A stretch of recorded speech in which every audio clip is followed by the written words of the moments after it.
Thank you. Good evening. Welcome to the meeting of March 18th. If you could all rise for the Pledge of Allegiance.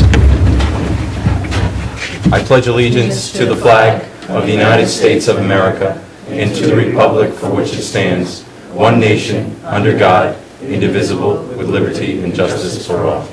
Thank you.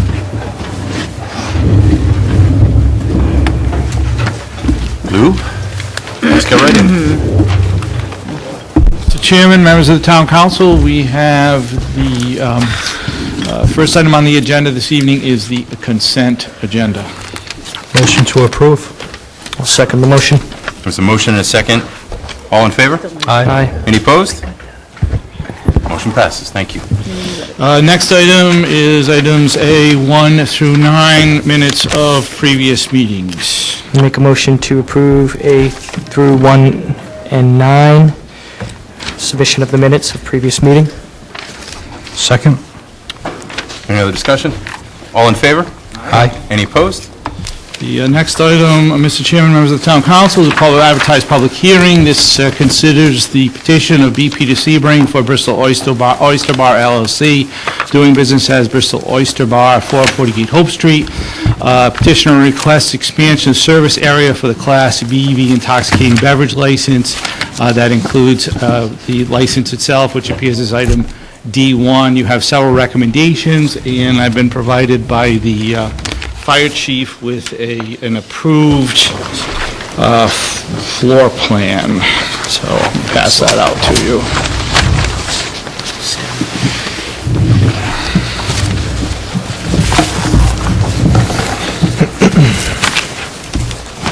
Thank you. No, thank you. Okay, so we're going to open this public hearing, and I'm assuming that you are here to speak in favor. Good evening. Good evening. Good evening, Peter. Good.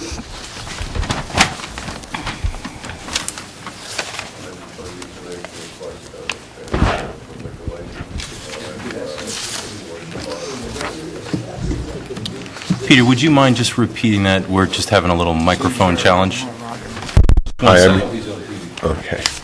Hi, I'm here tonight to ask for an expansion of the liquor license at 448 Hope Street, Bristol Oyster Bar. Great. Thank you. We just received, as you saw, An update. an update from Chief Martin. I've got the same one in front of me. Hi, Chief. So this is a little, obviously, update from our, Yes, what was in our packet?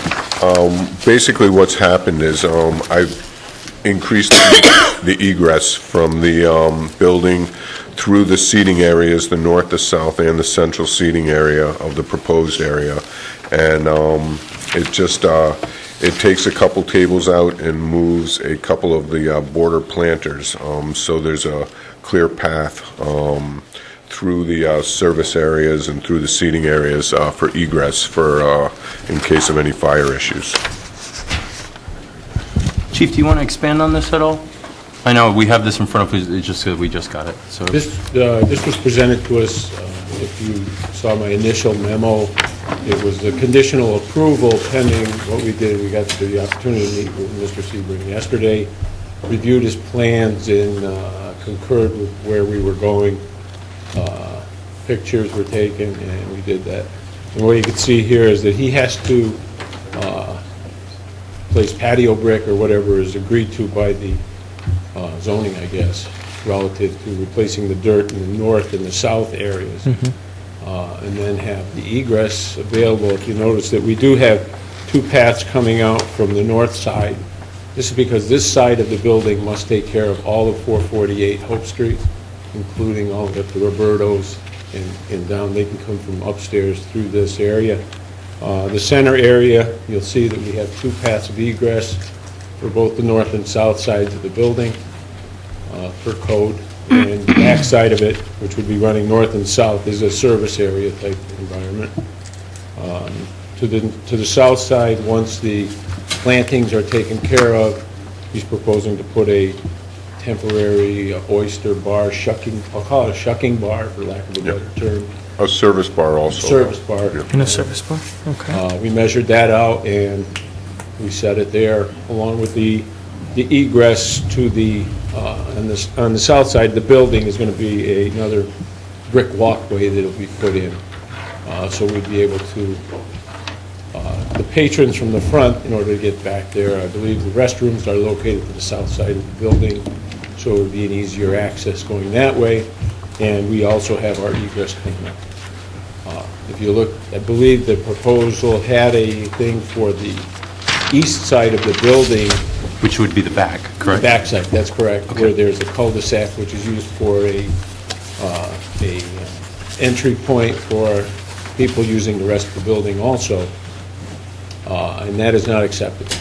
NFPA 96 talks about the need for clearance around his vent fan, which is it's a 10-foot clearance, it's 10 feet up in the air, so we have to have access to it in case of fire, and I think that was 20 feet wide, so when you took the 3 feet that it sticks out of the building already, plus the 10 feet clearance that's necessary, it became a moot point to propose sitting out there.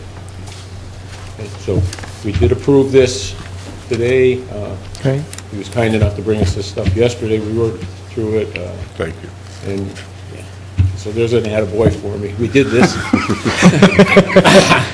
And you can see on the 8.5 by 11 sheet is the proposed bar.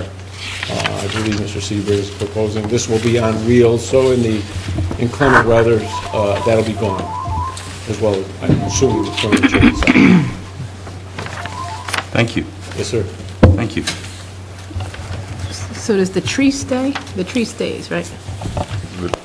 No? The tree, no, the tree will be gone. The tree is, it's more like a giant bush. It may be some type of tree, but the way it's grown and the way it's been trimmed, it's not a center posted or a center trunk tree. It's 5 different pieces coming up, and if I could trim it up, I'd love to have it over the top, but if I picked just one of the trunks going up, it would basically take most of it down anyhow. Peter, what are you doing for lighting? For lighting outside? Yeah, sorry. That's all right, I was looking around. We're gonna have some lighting outside. It'll, when the bar is in service, the lighting will be on. When it's not, it'll be off, and when it's an off time of year and we're not there at all, the lighting will be taken down, and it'll be just as it has been the last couple months normally. Okay, so they're movable, they're not recessed in the ground, or they're just, No, we'll have, they're not permanent structures? yeah, there'll be non-permanent structures that go up there. So on the, the way this looks on the south side, I guess in the back, there's not, you're not going to be cutting any of this fencing and installing a gate or anything. It just comes open in the back, is that it? So you'll be just coming The down? back of the walk, on the east end of the walk? Is that- Yeah, I mean, for the egress out of this area. It's just going to wrap around the let's see, northeast, southeast corner of the building and right into the exit for the building right there. So that's what I mean, there's like an exit right there, just, you don't need to make a gate or an opening there, it No, already opens no. right around? Yes. Okay. It'll be flat, too. There won't be a step up there. I'm counting 32 seats, is that correct? Yes. There may be, I haven't really determined on the south side what type of seating. The high tops is what I've got in there now, and I may put 1 or 2 more of those in there, but it's going to be very close to that 34, 36 number. This is going to be the same as all of our other situations where this is not a place to just come and have cocktails outside. This is, you have to be eating. You could do either or. You could come out and have a cocktail, or you could have a meal also at your... I thought that our ordinance would. This is or private- It's this is private private property, property. right? Yeah, this is private property. So that's what the other part of my question is, why is it in front of us if it is private then? Well, because you have to Allow them to- authorize the expansion of the liquor license, and since this is a new area, if you wanted to impose the condition that there has to be food served, you could. But that's up to you. There My will be a- question, do we have that condition on the other three? Places? This is private property, it's not us, this is not the sidewalk thing. So it's different? It's different. This is just like, as if it was the building, except it's outside. It's like Rutledge said. Right. So this is a unique issue for us so far? Red Well- Lipson's. This is the same thing, Yeah. private property.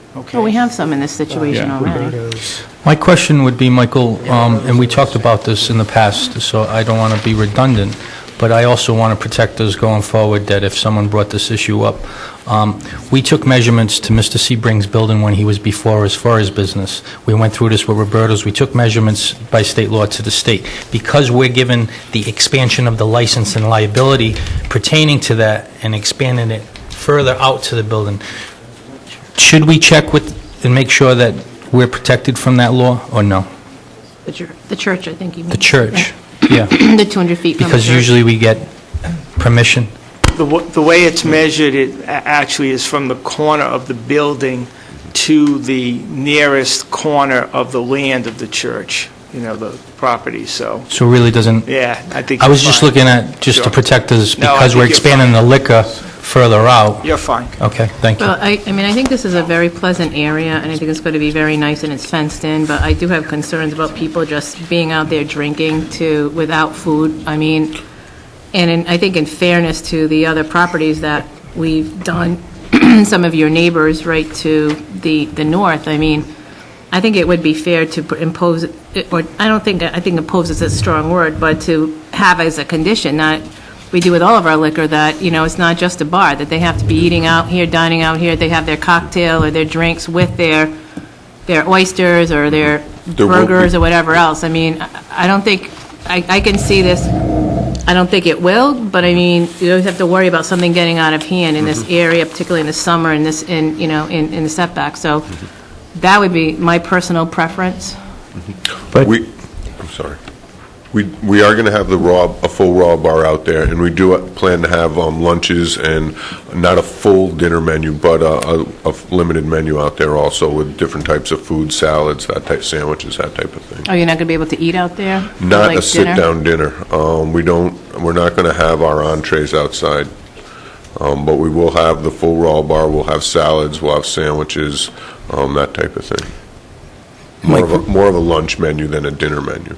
Remind me, if you know off the top, is that our ordinance, which I know it does not apply here because it is private property, but we spoke about X amount of food versus Yeah, liquor. I think- Talk to us about it. Wasn't it 60%? That is my recollection, too. There was a breakdown.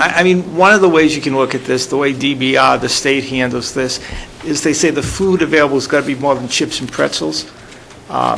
You could say appetizers. I hear him saying that he's going to have appetizers. So what you're trying to avoid is a situation where people are just coming in just to drink, so it just becomes a bar as opposed. So if in fact you approve this, a condition could be that appetizers or more need to be served. Okay. Chief, what is your thoughts on this? Do you have a thought on it? I just assumed this was going to follow, I realized the private property aspect, I just assumed it was going to follow all the others where we've talked about making sure it's drinks with their dinner outside. Right. That is what I've always supported. As long as there's food, we don't have a problem. We don't need an outside establishment serving alcohol. And I understand this is a little unique because of it being on private property, but you still are serving alcohol as a business, and that is a concern. We don't want popcorn or pretzels out there. Somebody's having a sandwich with a drink, someone's eating, cogs, oysters. We support that, and we wish them the best of luck. But I don't need half a dozen people out there drinking 4 or 5 hours straight without consuming any type of food with their alcohol.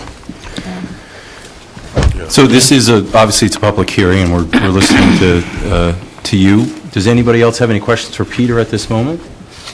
Well, do you have any objections if we were to impose that? No, I condition? just, I had planned on doing a lunch menu out there, just for entrees, it proposes a bigger problem. I have a small kitchen, and I can't do both the inside and the outside with entrees. The inside will still be a full menu and everything, and the outside would be more of a lunch-type menu. So lunchtime, you have like lobster roll, you Salads, have roll, salads, you have hamburgers. Yep. I mean, you would be able to get that outside. Right. I'd like to ask you one question and perhaps encourage the police chief to comment on the answer as well. In London, England, the practice is to allow serving of alcohol outside the premises. And what happens is that on a warm summer evening, so many people congregate, they morph out from the private property onto the public property. And I think we probably don't want that to happen in Bristol. So the question I have is, what plan, intentions, or provisions do you have to restrain people from taking a drink in this new location and strolling out into the public property of the street?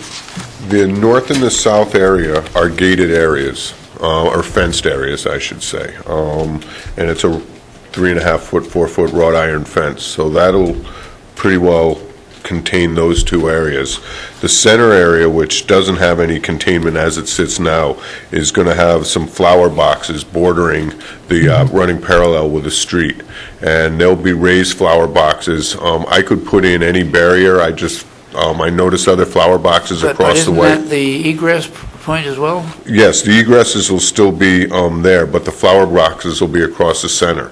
But as far as people walking in and out of the egress, I'm going to have a hostess there, and there'll be 1 to 2 people in the shucking bar all the time, not to mention the wait staff.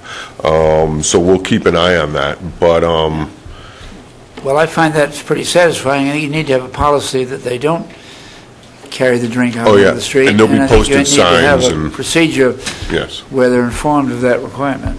yep. During the days, Peter, that you'll be having this patio open in season, will the hours be the same as your operating hours inside? Yes.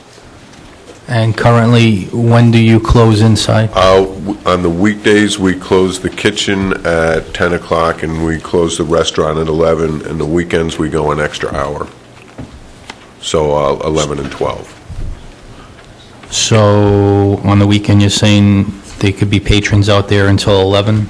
Till 12. Until midnight on the Until weekends. midnight? Now, what about people in the condos across the street and in the apartments, like above? You've got 1 or 2 apartments in your building and Above, over yep, Roberto's, right? Yes.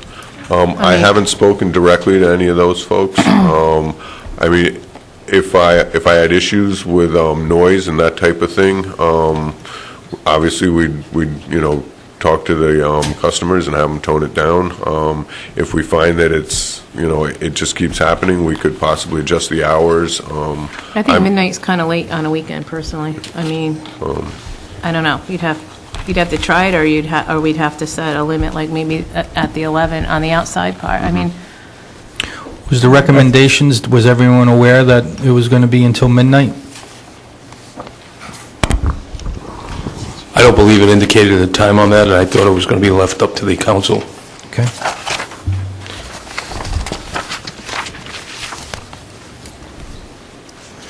and you don't have any plans to come for an entertainment license for out here, do you? No, if I ever did, it would be for the inside, just for an acoustic. But that would be down the road, so I don't see it soon. As far as the backside, to get back to what the chief of the fire department was mentioning, I'm not going to pursue that.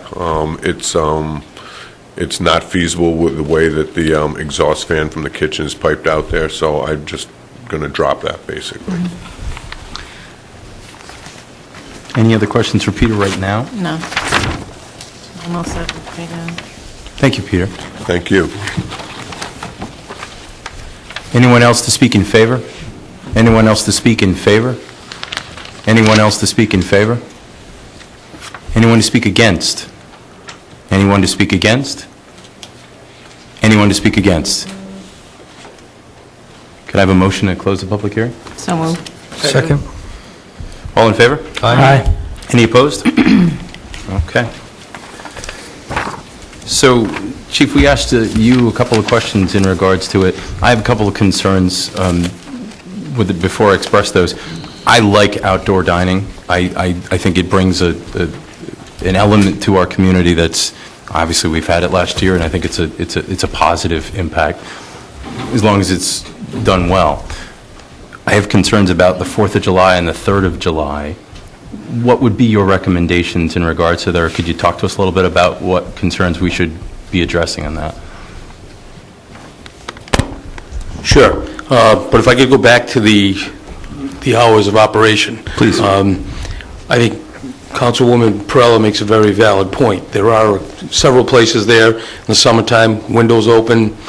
We get calls for people hanging out at bus stops, and that's 2 or 3 people. You're going to have an area where you said 34 tables, or 32 tables, times 2, 4, whatever. Yeah, it was 32 seats is what I counted. Okay, or together. That goes back to the question that Mr. Herreshoff always poses with a motorcycle. One motorcycle is loud, you put 10 of them together, you have some serious noise. That's a concern. I think the hours of operation should be what fits in for the remainder of the downtown area, whether it's Leo's, Café La France, everywhere else would be my recommendation to you. And number 2, to get to the other question, with regard to the 3rd and 4th, they would be subject to the same conditions that we have for every other liquor establishment out there. They'll have a detail officer assigned there with closing hours at whatever the time that's allocated to close. That's as easy as that. We do that for every liquor establishment in this community. And if you're not in compliance, as you saw last year, we just close you down. We don't have any wiggle room during that period of time. Okay.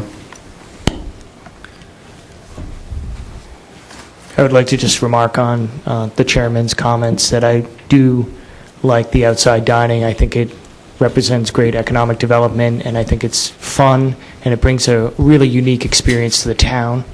So I am for this. And I just have a little concern over the hours. I just want to make sure that, we have everybody, when you're closing at 12, you're able to get everybody kind of cleaned up beforehand, outside first, that settled and safe, and then you can kind of close down. That's... If it helps if we make the last call at 11, and that gives us a half hour to have everyone done drinking at 11, or last call at 11, done drinking a few minutes after and moved out of there by, midnight at the very latest, we could work something like that. I'm not adverse to, adjusting this to whatever works for everybody, so. Okay, would it be, and I don't know what the other times are, Lou might have to look this up, but, say 10:30 would be the last time, so most people could be out of there by 11, so that it's quieter in there, and then you still open till midnight inside? Is that feasible, or is that not practical? Anything is feasible, and I don't mind, working with something like that. I'm just anxious to get open outside and anxious to, make it work for everybody. You've probably heard enough from us over the years that, we're very concerned about liquor establishments. I think of all the outside dining spots, you're going to have one of the nicest, very pretty area there. It's going to be, behind the fence. You're not right on the street where people are walking by. I think it's going to be very pleasant there, but I think we have to be very, very cautious of what we're getting into with the food and with the hours, so that we don't inadvertently create a big problem. If closed at 10:30 and closed at 11:30 would help, I have no objection to that, instead of 11 and midnight, or where were we? Is that what? Well, I was thinking if it was just most people would be finished outside by 11-ish. Yep, or 11, 11:15. I agree. I think the 10:30 is inappropriate, and then it's done at the latest at 11 o'clock, and I think that's... Across the board or weekdays? Weekends and weekdays? Or? I think I was talking about the weekends, and then maybe Okay. it would go... An hour earlier. An hour earlier in the week, exactly. I don't have a problem with that. We're not trying to burden you. This No, council I is in understand. support. We all have stated that. Yeah. But everyone has to understand that this is a new curve for us. Yeah. It just started last year downtown. So we need feedback from our police department. We need feedback on how this goes. So that's not to say that yourself or other businesses, if this turns out to be such a positive thing in a community where might be before us and other entities saying, can we stay open till 11 on our patio? But right now, we have to just be cautious, like That's okay. I have no Councilwoman problem with Perella that at all. stated. So without hindering you and not having you run your business the way you want. No, those hours work for me. I think when you don't have know. neighborhoods that are mixed use, Yeah. with businesses like the downtown, you've got people, like right behind you on State Street. I don't know that they'll hear that from there, but they might. You've got people across the street, you've got John Street, and a lot of there are multifamily homes, so there's a lot of people that live there, and it doesn't look like a lot. And I think we always, it's a balance. It's a balance up here on High Street with the business, with the rehab schools and, trying to keep a semblance of a neighborhood as well. With that, I would make a motion that we approve this. I think we usually try these on a 6-month trial basis. With the last call, I don't want to use that word because that's like a bar term to me. I don't really want to use that word, but that I don't know what the right word would be, the last seating or that they would, so that they'd close by 11, so like the 10:30 time. How do we phrase that, Mike? I think the term is last call. Oh. So I know you don't want to do It is what it is, that's Somebody okay. else- I think, The other way to do it is to simply say that all patrons must be can no longer be in the outside area after 11. There should be no patrons sitting outside after 11 o'clock. Leave it up to him if he's going to have last call at 10, 10:15, whatever All he right, needs all to right. do. Outside has to be closed and empty of patrons by 11 By on 11. weekends and by 10 on weekdays. Okay, I think that's good. And also that the food, how would we word the food? That food must be, Right, and that, food must be served and no one should just be there drinking without food. food such as appetizers. Yeah. Is that workable, Personally, Peter? for your benefit, I hope Yes. that it's more than appetizers, because that is almost like getting to the pretzels. Let's get one appetizer and 10 drinks. That's not... He mentioned he was going to have a lunch menu, so maybe Right. you can say that the lunch menu will be available for the evening hours. Does that make It will sense? it'll be a menu specific for the outside. It'll be closer to a lunch-style menu, but it will be available the whole time the outside is But you open. can be open all day, kind of, right? Yes, from lunch till 10 or 11. Right, right. And that menu will be available out there. Lou, whatever the wording is that we have on all of our others would be my motion to make sure that we can... One other thing, too, as far as the 3rd and the 4th of July, I talked to Bob at Roberto's, and he clued me in a little bit about the 4th of July's here, and I don't think I have any intention of being open on the 4th. The 3rd, I am going to try to be open, but I'm not going to be open on the 4th. The so- 4th is not the problem as much as the It's true. the 3rd. Whatever the chief tells you, you just have to do, and he makes that available, right? is that your motion? Yes, that I'll is. second for discussion. Okay, Chief? certainly, and the only other thing I would ask is, and I believe he's aware, is that someone will be outside at all times. Oh, yes, I'll make while that a alcohol is part being of it, served, to yes. monitor that. And I understand the wrought iron fence and everything, but you have pedestrians that are walking by, people on bikes, Yep. and the last thing we need is somebody at Court Street to be sipping Right. a cocktail that just left your premises. Right, I'm I going to don't add want that that to, either. I'm going to add that to the motion, if Okay. you will. I second the amendment. So just to be clear on the hours, though, so everyone basically has to be gone by 11, so basically cleanup would start around 10:30 or so, and then, Well, I think there's a difference between employees cleaning up and patrons sitting there and continuing to eat and drink. I think, and this is true of even premises that have to be closed by 1 under your liquor, the employees are allowed to clean up after 1, so. okay. So there would be no No patrons out patrons. there at 10 o'clock on weekdays and be done by 11 o'clock on weekends. And as a practical matter in that, you probably should tilt the chairs against the tables so that it's clear that Yeah, or right on top of sitting period is them. over. Yeah. Is 10 o'clock still with the other two establishments that we have clarity during the week on? I don't have it in front of me, but I believe that's what it is. 10 o'clock Okay. sounds. Mary, would you consider amending your motion that it would include a review after 90 days or 120 days? Oh, instead of 6 months, yeah, because... Yeah. Well, when were you planning to open? By the time all the work is done and I actually get the doors open, if I was having people out there by June 1st, I'd be real happy. So it could be after that. Are you thinking So- like sometime in early August, just to see how it's 120 going? days would work, Yeah. Yeah. Well, We just why said- don't you put a date on it, rather don't we than- just say, like, Because the- he's not sure, maybe you want to check it midsummer? September June 1st? 1st would take you to October 1st with 120 days. I'm sorry. No, I think that we would How about do- this? How about our first meeting in August? Yeah, I think that would be the best Yeah. one, yeah, for review. Because the July would be the busy time. Okay. Yeah, that's good, that's good. What other questions or discussion? So we have a motion, we have a second. All in favor? Aye. Any opposed? Motion luck. passes. Good luck. Thank you very much. Good luck. You're welcome. Good luck, Peter. Thanks, everyone.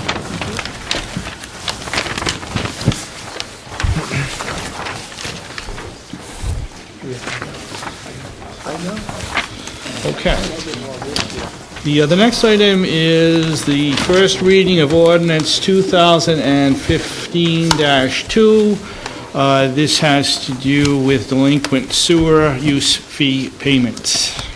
Make a motion, this constitutes the first reading. Second. of Ordinance 2015-2, Chapter 22. Sorry, Ed. Second. Okay. Any other discussion? All in favor? Aye. Any opposed? Motion carries. Thank you. The next item is item D2. This is the petition of Byron Reimer, doing business as All Island Landscape in Portsmouth, requests council consideration for a drain layers license. This requires a positive recommendation from the Public Works Department.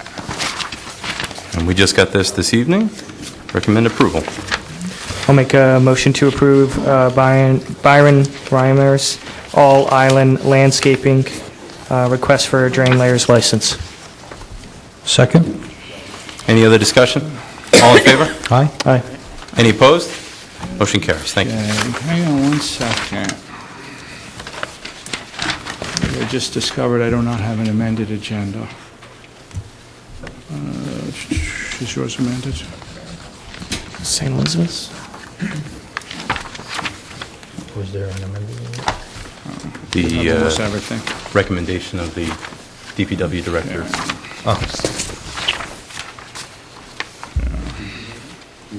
Yes, I Late item It agenda. was a this late evening. item, yeah. There was an issue because we had to wait for information to come from individuals that applied to get letters of recommendation before the director could actually approve it. That's where we would put a hold on it. Okay. Okay. So we're okay, Tony. We're- The next item is item D3, and that is the petition of Berta Raposo on behalf of St. Elizabeth's Church Santo Cristo Committee, request for one-day dancing and entertainment license for March 20th, special event. You have the recommendation of the town administrator and fire chief. Well, it is cutting it close, I would imagine, which is very rare of Berta to do this, but with that, she's going to make time, so I make a motion, we approve the one-day dance and entertainment license for their event on March 20th. Second. There's a motion and a second. All in favor? Aye. Any opposed? Motion carries. Thank you. Okay, the next item is the petition of Lynn Andrade, the sous chef manager of the DeWolf Tavern, requests council consideration for a one-day expansion of service area of the Class B intoxicating beverage license and a one-day Sunday dancing and entertainment license for the second annual June Oyster Festival. You have recommendation provided by the town administrator and fire chief. Chief Canario, would this typically have an input from you, and do you have any input that you want to add to it? Or are you comfortable with it? I didn't receive anything on it, but to be honest with you, I do go through the dock, and I didn't see anything there that was of concern to us, so I'll just make note of it, and we'll monitor it as we have in the past. I believe they're good business and doing the right thing, so. Thank you. No issues last year, so. None. Yep, It was a great event last year, Yeah, and it I'm was. glad that you're doing it once more, Thank you. yeah. so. Sorry, I of didn't fun. recognize you. Welcome. Is there a motion? I would move that we approve the request made for the one-day special conditions for an event that seems to be becoming a great Bristol tradition. True. Very well said, yeah. Is there a second? I'll second. Any other discussion? Yeah, I just had just want you to be aware, because I notice how you're going to advertise for the event, which I agree with, but just keep in mind on all the signage throughout town that you don't go too crazy, because in downtown and waterfront area, you're only allowed with a maximum of 3. And I noticed you were going to be on Hope Street downtown, which is great, but I just wanted you to keep that in mind. Okay. Okay? Thank you very much. It's great to see a portion of the proceeds will go to the March of Dimes, which is wonderful. Yep. So we have a motion and a second. All in favor? Aye. Aye. Any opposed? Motion carries. Thank luck. you. Thank you. Have a good night. The next item is item E1. This is the cesspool license renewals for current year. You have the recommendation of the town administrator and the superintendent of water pollution control.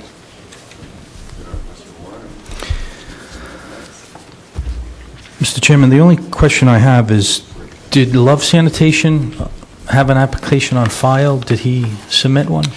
Well, what we usually do with these, because sometimes they straggle in, is that we ask you for blanket approval of everyone that had been approved previously, even if they're not necessarily an applicant, so that when they come in and they meet the requirements, they've had approval of the recommendation and also council approval. Certainly, your prerogative as to whether or not you want to grant it.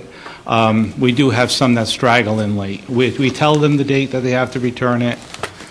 Sometimes for one reason or another, they don't quite meet that, especially, I think you've probably noticed that like with the vitrilling licenses. Yeah. We give you the whole list, and then for the next 2 or 3 meetings, you may see some that are in your distribution pile from what you had approved previously. I usually voice my frustration like you. Exactly. So why does it just be contingent on the applicants that filed for the cesspool license renewal of 2015, 2016, that once the application of this Love Sanitation, that he comes in along with the other 2 be approved? Second. All in favor? Aye. Any opposed? Motion carries. Thank you. The next item is public service appointments, item G1A. Mr. Chairman, members of the Town Council, you have the Bristol County Water Authority Directorship with a term to expire in February 2018. You have the application of Frank Sylvia, I 78. think you missed one. I think we F1. skipped one. F1. F1. Zachary Rivers. Oh, I'm yeah. sorry. You have the He's efficient this evening. you have the petition of Zachary Rivers, RIRO Enterprises, doing business at Judge Roy Bean Saloon, 1 State Street. Notes that the Town Code, Section 25.5, Sidewalk Alcohol Service Ordinance has met its sunset date, and asks council consideration as to whether or not it might be considered for future possibilities. I reached out to Chief Canario, and I reached out to Mike, our solicitor, and asked for some input in regards to this sunset ordinance, and again, obviously the sidewalk ordinance for liquor, and asked what did we need to improve, if anything, from the old one. And the feedback that we got was actually quite positive, is that we took our time, as we all remember, with measurements, with setbacks, with how many this and how many that. But I understand that there was a suggestion potentially of limiting the amount of tables that could be on there. But obviously, I think after talking with Mike, our solicitor, if we are interested in considering renewing this on a future basis, the correct next step is to refer it over to Mike, and then we will have a first and second reading on it at that point in time. I gather from the prior motion that we would be considered continuing it from I our would say earlier so, motion. yes. So- And discussion. Yeah. And I did notice here, and I know this is public, but it is that all the, tables, chairs, planters must be removed from the sidewalk by 10 p.m. and on the public property, so that was, that's just in addressing some of the questions that came up. Yeah, I think we just need to change the date on that, probably. So the question would be, Mike, would we just do it for another year, see how it goes, or would we just take that sunset provision out, and then if there's a problem, get rid of get rid of the ordinance? That's right, it's really up to you. You can retire the sunset provision, take it out, or you can do exactly what you did last year. So But yes, if you didn't do that, like any ordinance, you can tinker with it, amend it, or, you know. I mean, so you could just come back with an ordinance that we delete that provision, that line H. Sure. And then it's just a regular ordinance, and then if it becomes problematic, we can just go back and remove it, delete the whole thing if we want. You can delete it, yes. I think that's what we should do, because otherwise, I don't I know if agree. there's a need to address this on an every-year basis. There's also a cost involved in, Yeah. that's unnecessary, Yeah. if we Okay. believe in this ordinance. I do. So- I do believe. Mike, did you want to share something?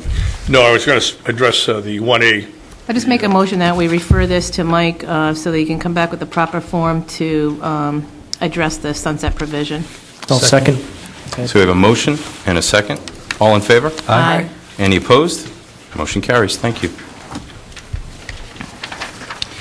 Okay, now we have item G1A. This is the Bristol County Water Authority Board of Directors position with a term to expire in February of 2018. You have the application of Frank J. Sylvia, 78 High Street, who is interested in reappointment. Make a motion to reappoint Mr. Sylvia. I'll second the motion. We have a motion and a second, but I'd like to open it up for discussion. Sure. Palsy, you... Yeah, I'd just like to make a sort of generic inquiry, not directed towards Frank's nomination.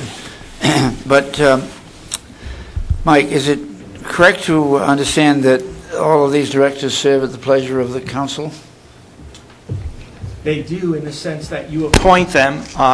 If in the middle of a term, though, you wanted to remove someone, as you recall, we put some criteria in place that you'd have to follow to remove before the term was up if you decide to. So in other words, if the council were to decide in its own judgment to replace somebody during a 3-year term, we would have to have some just cause? We would have to have cause to remove, that is correct. And that's pretty much true of all your appointments. Right. Well, again, not speaking about Frank's nomination, I personally am not very satisfied with the Bristol County Water Authority, for one thing, and I'm not particularly satisfied with our representation on that board. We've had some difficulty with very capable people that we appointed not being available to serve at a sufficient number of meetings, and I think we've had some perhaps lack of aggressiveness in pursuing what some of us might believe are legitimate goals and possible changes of the Water Authority. So I think besides possibly making this reappointment, the council would be wise to undertake some kind of a think process of how we can make our representation, which is in effect is 1/3 of the representation on the Bristol County Water Authority Board, how we can make it more effective and more productive in asserting the needs and preferences of the Bristol citizenry. For one thing, we've witnessed some very exorbitant rate increases in the last few years, and some of us, I think, have chosen to remark about the failures of the authority, and particularly in some excessive spending in the nature of salaries and excessive vacations and all that kind of stuff. And my problem is I don't hear, and maybe I don't hear everything, but I don't hear our 3 representatives taking the stand that I believe is correct, or if not that, I don't see them being aggressive enough, pushy enough in exerting their authority on the board. So it's for that reason that I think we ought to try to find a way to make our selections more effective. I don't have the answer to it, but I just would like to urge the council to undertake a way to make our representation more effective for Bristol ratepayers. So I would also just say, for better or worse, I mean, this is a very important board, and there's not a lot of interest. I mean, and there isn't usually much interest in some of these really important boards where, you know, it has direct effect on the ratepayers. You know, so, I mean, where people come in and you know, you can really have vigorous interview process or whatever. I mean, there's, Frank's done an okay job as far as any of the others go. I mean, he's been responsive, but there is no one else that's even applied for it. And I think that's a problem that we run into in the past, short of going out and, drumming up some folks to want to sit on this board so that we have some choice and some, different people. I think every one of the other two people have gone out and have met and tried and talked to about joining the board. So, I mean, I think it's a problem that we have. It's a problem that we have not only for this group, but for others in the community as well. Please. I think a couple meetings back, Councilor Herreshoff, you did specify that you wanted our three directors to come in front of this council, so maybe we can expedite that, but also your concerns relating to maybe certain individuals, we can always take the opportunity to hear your views in executive session on the personnel and go forward in that manner, if it's going to be before any other appointments. But as far as this appointment here tonight, I nominated Mr. Sylvia because he does go to the meetings, he does take his stance, he is vocal, and communicates with this council, so. That is Tim? true. I'd have to agree with Councilman Stewart. I think, maybe the best approach here is to have a meeting, Halsey, with the three of them, I think and that's have just a conversation about what's going on and be brought up to speed of what they're working on and just to have a better understanding. Clarity on that particular point is Lou did attempt to get our three directors together, and challenges with their schedules pushed us to, it was supposed to be our April 8th meeting, but I believe we've moved past that one because of their schedule. So there has been an attempt by our clerk to complete that. I think it's more so, important to have all three of them here than to have it at some particular and in fact, date. that's exactly what we spoke about, and that's what we're trying to Would it fit attain. into one of our, one of the nights that we are doing, one of the budget nights, but when we don't have a lot to do, maybe a review, would we take a half an hour, 45 minutes to talk to them if they're able to come, maybe on short notice, it'd be easier for them to come? I mean, we have meetings next week scheduled, Yeah, right? I A mean, couple of extra my nights. instructions would have had to be a regular council meeting, and that's what we tried to do. And I think we have, if I'm not mistaken, is it the second April meeting where we're shooting for right now? Is that? That's correct. Yeah. Yeah, not the April 8th meeting. Right. 29th. So, yeah, the 29th. Oh, the 29th. So, I'm trying to recall, because obviously it wasn't something that I planned to talk about tonight, but I'm pretty sure that was what I had a confirmation for, but I will let you know. And if the council would prefer to do it on just any day, then it might give us a little bit more flexibility in scheduling. So How about if we go this way? We have already made efforts for the 29th.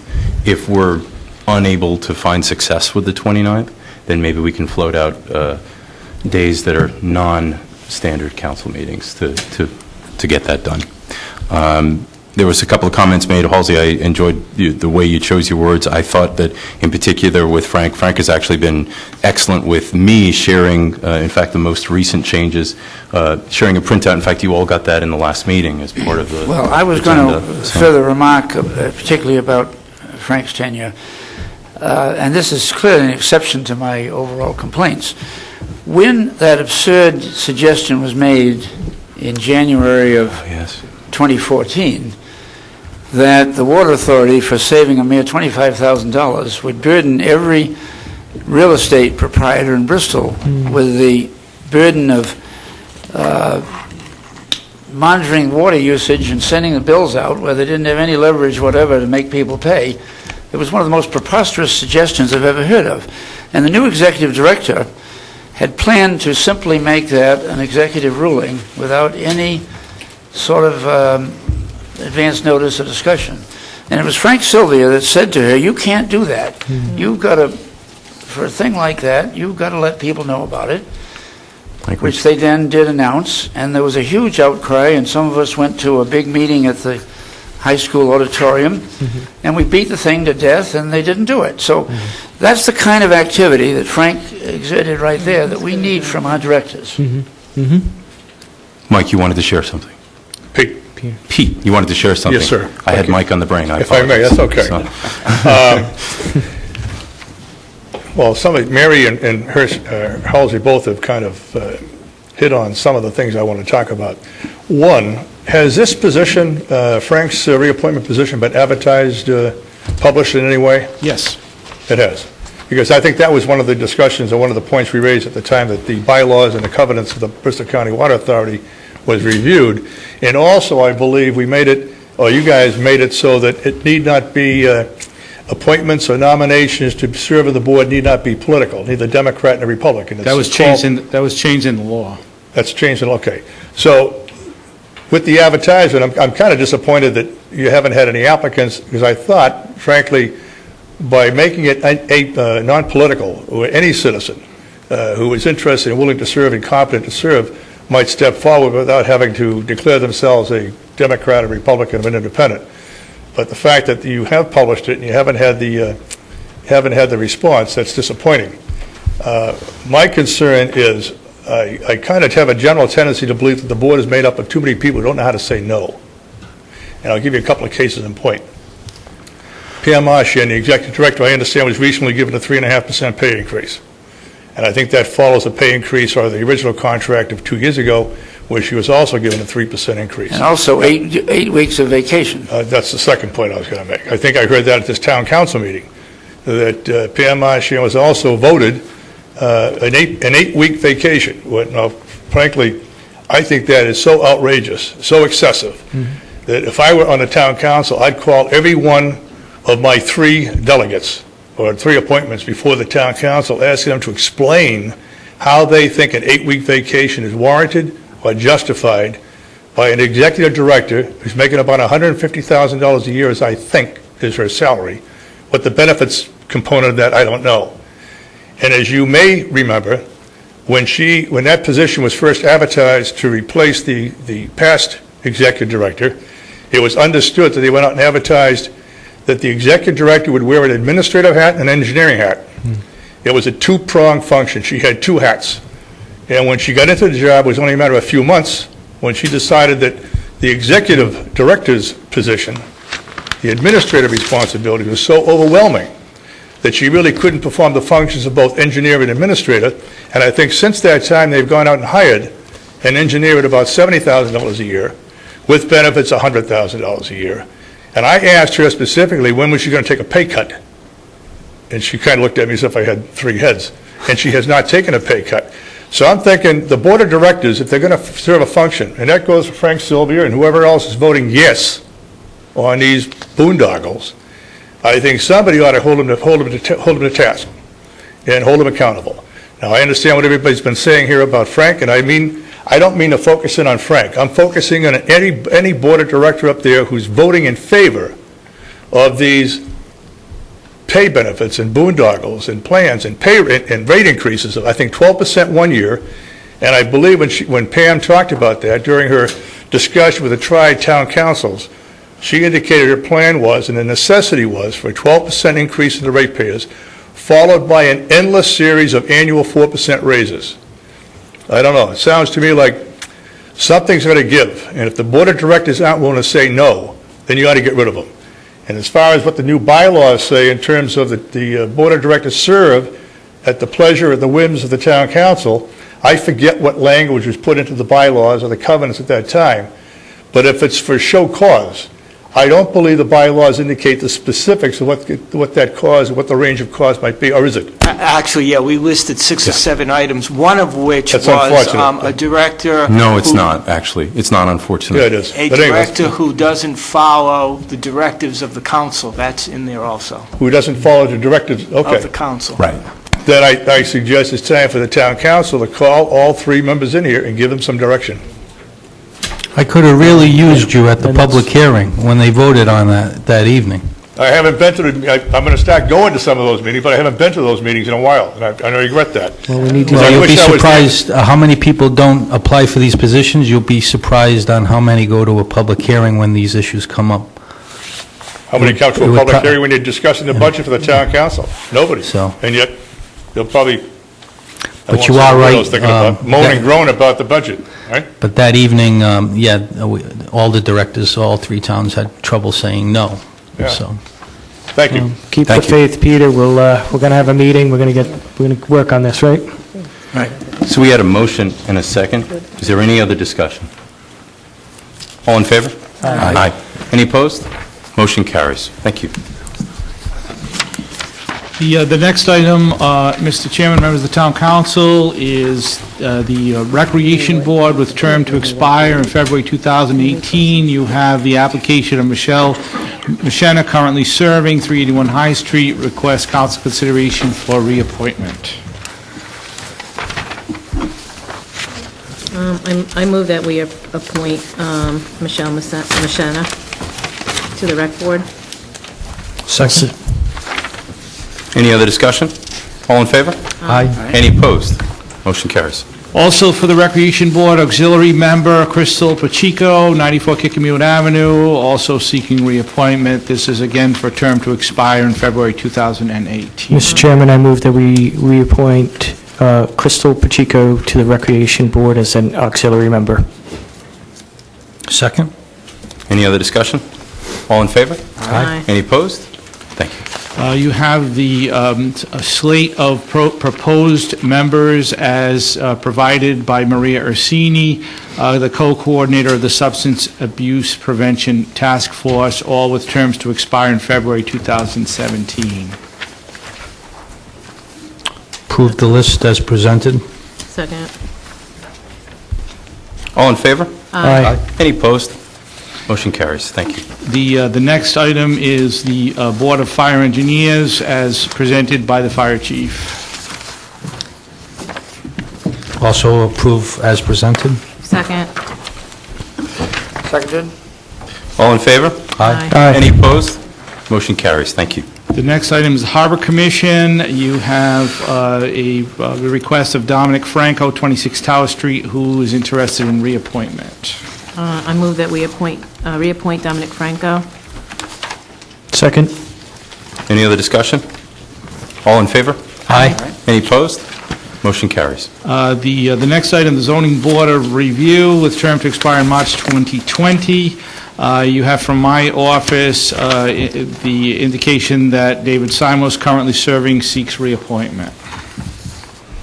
Make a motion to reappoint Mr. Simos to the zoning board. Second? Any other discussion? All in favor? Aye. Any opposed? Motion And carries. finally, you have the Zoning Board of Review, alternate members. There are two, both with terms to expire in March of 2017, and you have one applicant, Stephen Hudak, currently serving, who would like council consideration for a reappointment. Now, does it matter, Lou, that we have here the first alternate and the second alternate? Should we move him up to the first alternate? The other one is vacant, correct? I think we should move the second alternate up to first. Right, that's what I mean, yeah. That would be certainly the council's prerogative to do that. Sure. Makes sense. Yeah, if we're going to reappoint him. So we reappoint him to the first alternate position. Okay? Is there a That's second? okay, That's your whoever motioned. nomination. That wasn't my motion. Oh, no one made a motion, so I'll make they the didn't? motion Oh, I to thought- elevate, I'll I make, thought there was a motion. I thought somebody else had already motioned. I was just asking a question. I I'll thought, make a okay. motion to elevate Mr. Sorry. Stephen Hudak to the first alternate your second. of the zoning board of review. I believe Mary seconded that one. Yeah. Is I there thought any there other was a discussion? motion, yeah. All in favor? Aye. Any opposed? Before we move forward, I always feel like I should do this, and I speak for everybody. We appreciate what the boards and commissions do for the town. Most of them do it at no pay whatsoever, and even if they do get pay, it's a lot of time and effort. So we appreciate what you do. If you're interested in getting involved, there's always openings. If you're not sure if you're qualified to do it, then come down and talk to one of us, talk to anybody that you know in the town. We can set up a time that you can meet with the chair or a board member to discuss more about it and find out if it's something that you're interested in. We need more people. We appreciate the people that are involved, and we appreciate your time. Thank you. Yeah. The next item, Mr. Chairman, members of the Town Council, is the first item under old business, is item H1. This is continued from your February 25th meeting. It has to do with correspondence from Councilman Stewart regarding his request for an update of the road improvement program. You want me to? Okay. Mr. Chairman, Yes, our town administrator has gone to the meeting with the state, and he did receive the funds. You want to specify the 500,000? 500,000 from the roads and bridges infrastructure. So that's what we were hoping for, and we're hoping to continue with that infrastructure fund, but also to be in tandem with our bond money. I think Christmas came a little later, even after Christmas, but what it revealed wasn't a good present. Once the snow melted, I think our residents and us as, and my colleagues see the after effects of this detrimental winter and the crumblings of our roads. This is going to be an ongoing progress, but what's key and very important is going forward and starting this spring and summer with our road program and start fixing the roads right, taking our time doing it, continue the allocation of funds because this is going to be an ongoing process. It's going to take some years because we can't do all the roads in 1 year. But this council and this administration know the needs because we have such a beautiful community with our waterfront, our residents who flourish here with all our assets. But if our roads and infrastructure are falling out from underneath us, I have said that we have to be proud of our town and just allocate funds to go forward. And Tony, myself, and Jim have a meeting tomorrow to go over the list in tandem with Bader. And I just want the residents to be patient, and we're going to get this going. So thank you. Well put. Yeah. Do you want a If motion? I might just comment on that. I agree with everything that you say, Eddie, but I think that the consequences of this terrible winter are so much with all the potholes that the whole plan needs to be totally reviewed at this point because the equation is so much altered by the damage that has been inflicted upon us. And I'll give an example of that. I have my office on Burnside Street, which was paved only 3 years ago. And now it's nothing but potholes. You don't dare drive up it more than 5 miles an hour. So we've really got to, I think, do a great survey of how bad things are, and maybe, it's so good we've got this extra money, but maybe you've got to modify the tentative selection of what you do. If you would like to join us tomorrow, Halsey, we'll be meeting at 6, but that was one of the topics that we were going to discuss too because of the aftermath and the crumbling of all the roads. And DPW was in front of us for budget last night, and it costs money to fix these things, and we have to get it done. I will join you, Eddie. You want to be here at 6? Yes. Yeah, okay. And also, Jim, has a crew, and no offense, but, we have to have the manpower to get this done. And what I mean by that is we don't want to go through this summer without the manpower and the allocation of the funds to even fix all the crumbling patches, because that's what we're going to have to do, because we're not going to be able to address every road in full. So that will be discussed tomorrow on a survey of every road that has those patches. I think we all live on them, so I think every road in town has them. And we'll go aggressively with that program also. Yeah, I'm not sure when you're going to be out there to fill the potholes, but I mean, I don't think there's a street that doesn't have a problem, and, I sort of, I'm not kidding about it, but I sort of think to myself kind of jokingly, pretty soon it's going to be, parade season for all of us. We have like Memorial Day and Fireman's Sunday and the Portuguese processions.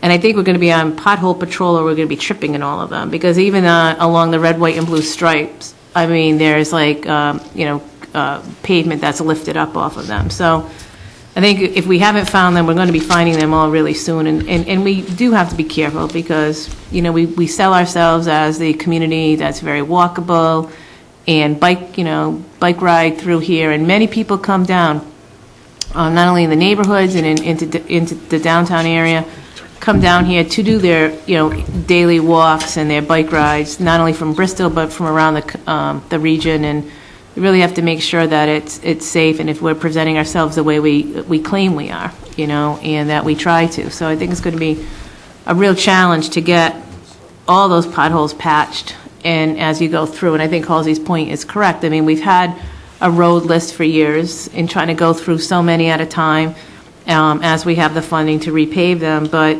we may have to really alter that given what's transpired.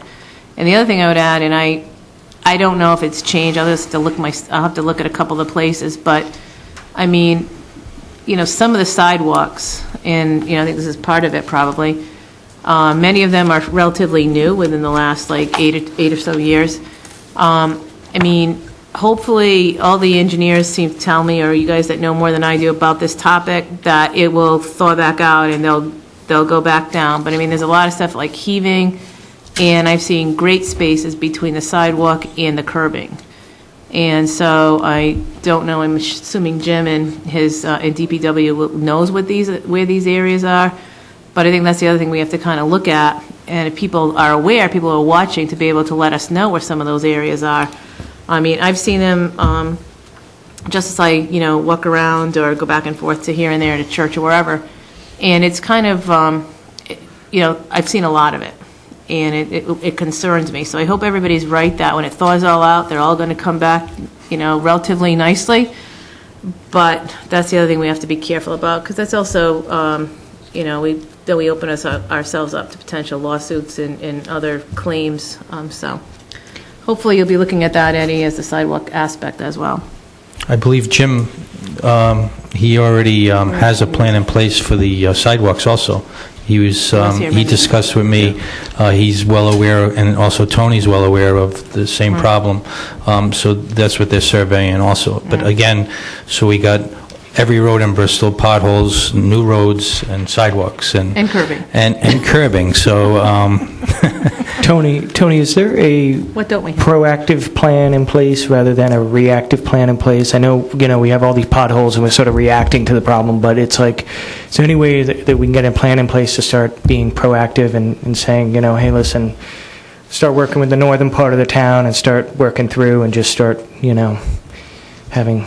Okay, first of all, Mr. Galuska was here, Director Galuska was here. Unfortunately, he had to leave due to a medical reason, you know, family medical reason. So okay. That's why he's not here. Otherwise, he would have been able to respond to some of the questions that you've proposed so far. But let me just address your question, Councilman Sweeney. When you're referring to proactive, are we talking about potholes or road reconstruction?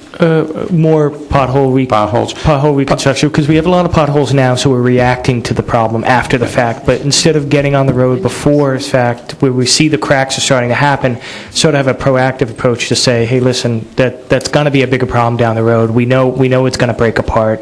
Let's get that repaired. You know what I mean? And start to divide the town up and be proactive about it and kind of stay on top of it. Right, but potholes depends on the weather too, and that's something that's very inconsistent. We can't predict. I mean, this year, more than any other year, we're going to see quite, it's a catastrophe, really, in some ways. And we don't have potholes, we actually have craters in some locations. You know, and I'm not kidding, it's very true.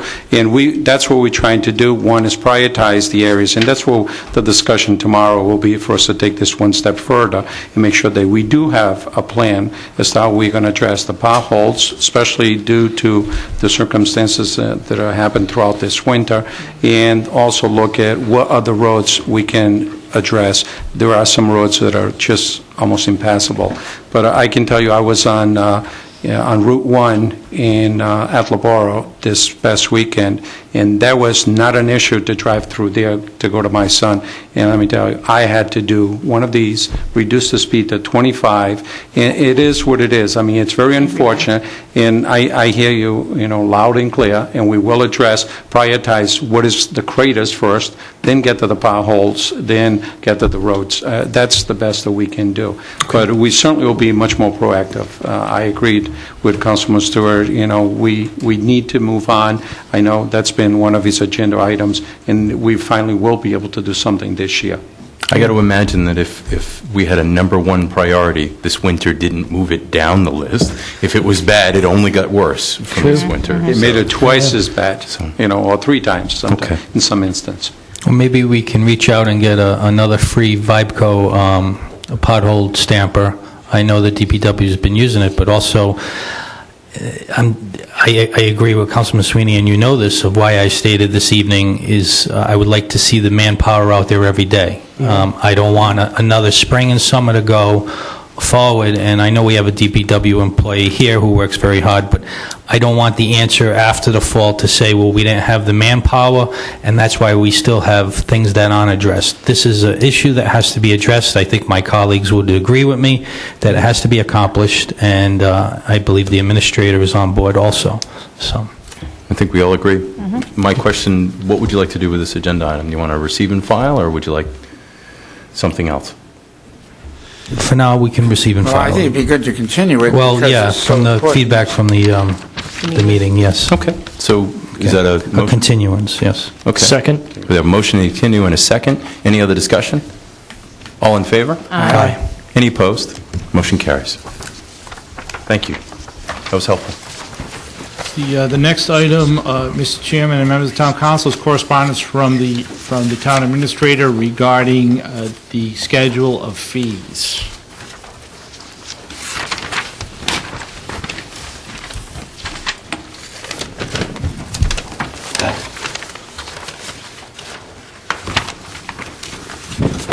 Good evening. Oh, good evening. I'm waiting for the order. I wasn't sure if Absolutely. it was Go all ahead. clear. Yes, as you can see, it was pulled from the agenda from the last meeting. However, this time you do have a schedule of fees. I did ask all the department heads to pull together as much information as possible from 9 communities there, so we could have a fair comparison. And all the items you have there before you, it's, if it was regulated by the state, obviously, we don't include because there's not a change. We're just not going to control that. Also, the average you may see in some instance, we are doing fairly well, or better than the average at this point, so that's maybe something not to consider. But then again, we also have others that are much lower than many of the other communities. So one of the other items what's not included there is the harbor. That's not included there because it involves the Harbor Commission as well. And I would ask, through the council, that to engage them on that endeavor so that we can have a comparison across the board, not just with the fees that we have here, but also That has been a the Harbor particular interest Commission. of mine, and I know I'm not alone with that, so. So true. Okay. But I would say that there should be a charge for the Harbor Commission to really initiate that, and then to come back to the council with a recommendation. Tony, how For much that do we piece. make in fees?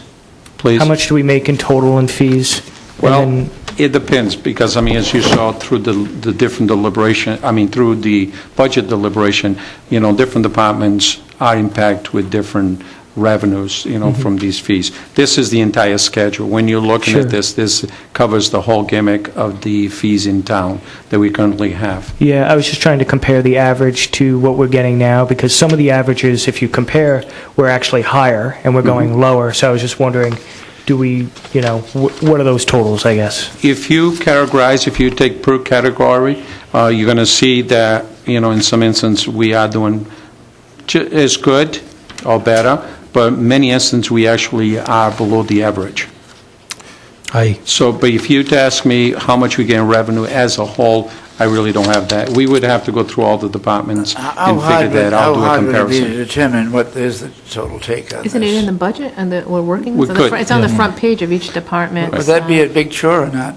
It's the joke I do every night so far about the front page. Yeah, it's on the front page of each department's budget. is Right, what and so they bring depending on in. which fees you're looking at, you would just go to that department section, and then we can pull more detail if you need it, so I would just need direction on how much detail you want on each budget. But for just a quick glance, you can go to your revenue and expenditure statement and look at the revenue section by department.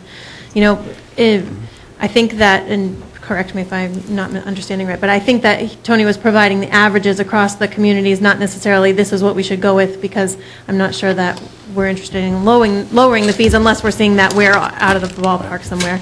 So No, you're right. maybe it would be, we could potentially combine this as opposed to, however the council wants to do it, but you can either go through each line and discuss each one, or we could maybe have a workshop to discuss all the fees and then include the harbor I think it in that makes... discussion. Actually, I'd like to have the harbor separate, because I think that's a whole different discussion. Obviously, it's fees, but I think it's a more in-depth, as in-depth, but for different focus.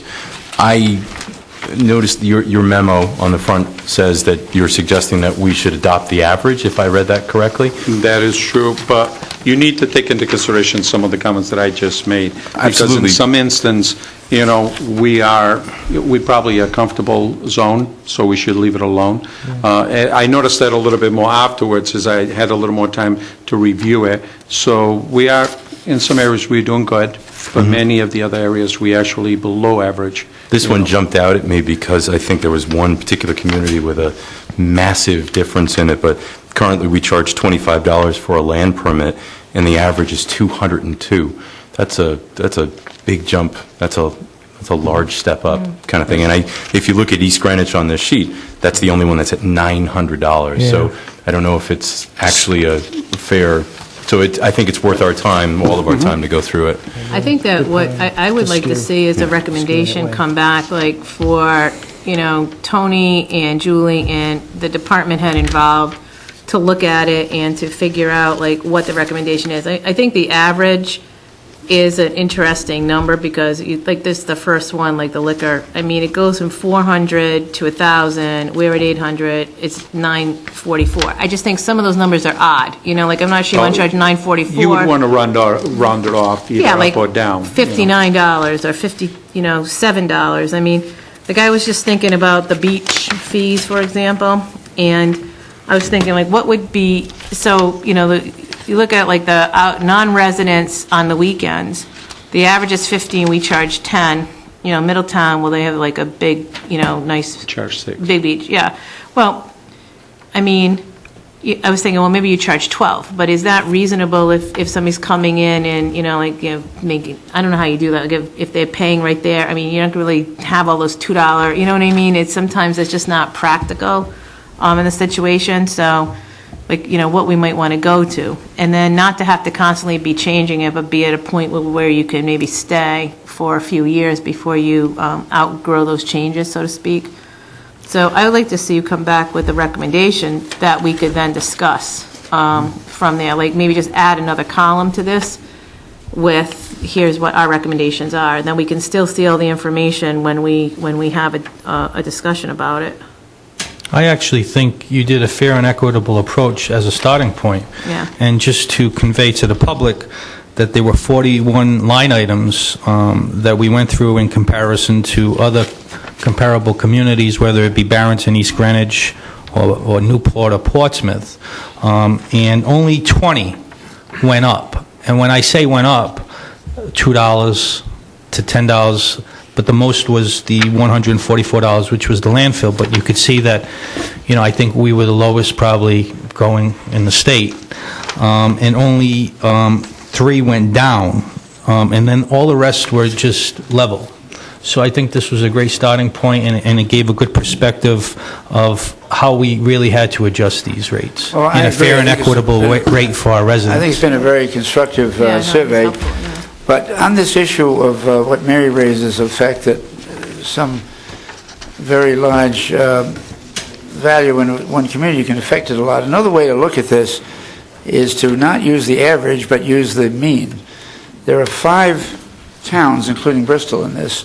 So what might be interesting would be to just circle the 5th highest in every one of these and consider that as the mean, which maybe is an even fairer thing to compare to, because that rules out extremes. So you go to get the skew. Yeah. Yeah, prevents. And what has already been And discussed that we is could just do by circling right on this same sheet, wouldn't have to redo it. a lot of this coincides, as Councilman Stewart has already mentioned. So what does this council want to do as the next step on this? Well, I think we should ask for some further work on this, to ask Julie to tell us the magnitude of the problem. In other words, if we're really making a huge amount of money, we should pay more attention to this than if it turns out we're not making a lot of money. Secondly, I think we should look at the mean. And thirdly, maybe give a little more time for some thought on this as to what is a good recommendation. I think to see, like, 2 columns come good back, step the to mean start. column and the recommendation column, added to this, so we have all this in front of us. I would move that we continue this to the not the next meeting, but the one after that. April 29th, I Well, believe. should this be in a council meeting, or 29th, should we have like a I'll add second it to a that. workshop list so we can go through it and then bring it back to the council once we have a better, like at one of these meetings to ratify it or to do a final approval? But I mean, do we want to go through every single one? I mean, we probably have to have a public hearing on these, would we? Or not? Well, it's an ordinance for Yeah. the most part, so it would go the ordinance route. Yeah, so I mean, to just, I don't know if we want to spend the time to go through each line and discuss what we should come up with as the figure at a council meeting, or come back with recommendations of what we want to do, and then have that as the, the public hearing at as an ordinance. I'm okay with a workshop, and I think what we should do with that workshop is also include any pending interviews that we have or will have, so we should schedule that. Constructive, yeah. Absolutely. Other We'll make an things, yeah. evening of it. Yeah. We'll buy pizza. I'm kidding. Yes, are you comfortable with the workshop as Sure, opposed to that the... sounds fine. Okay, so we have a motion, do we have a second? Second? Any other discussion? All in favor? Aye. Any opposed? Motion carries, thank you.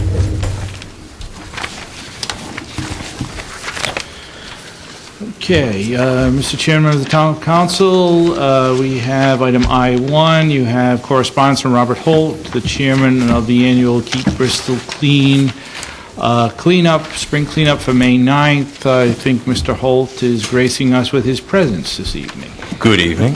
Good evening. My name is Robert Holt. I work for DPW. I'm the chairman of Earth Day, and my co-chairman, Carol Mello, couldn't make it. She apologizes. I just have a few things to update you on what's going on. First, I would like to thank the people for the donations, also the companies that loan us stuff for that day. Like everything else in Bristol, nobody likes change, and everybody's already, why is it not April and May 9th? Well, I'm sick of putting job lot and business with ponchos. I'm giving out more ponchos for the last 2 years in April, so I said, what the hell? Might as well try May 9th. And the paper bags fall apart in the rain, too. Yeah. So that's the reason. The other thing I wanted to bring you up to date on a DEM grant that only 38 organizations received last year, and we were one of them, and it was used for a recycle recovery bin or center at the community center for Walter.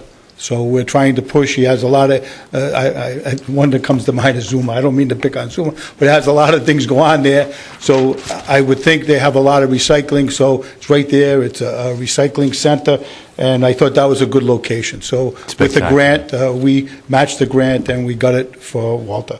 Excellent. The other thing I would like to thank Stan over here, Demick, for Save the Bay, came in with us last year, and we worked together, and he took care of a lot of the beach property, and we, with our other 38 sites, it was a good partnership, and I welcome him. He waited for the date. I had to run it by you and everything, so he's on board again. So I don't know if Stan wants to talk. Right.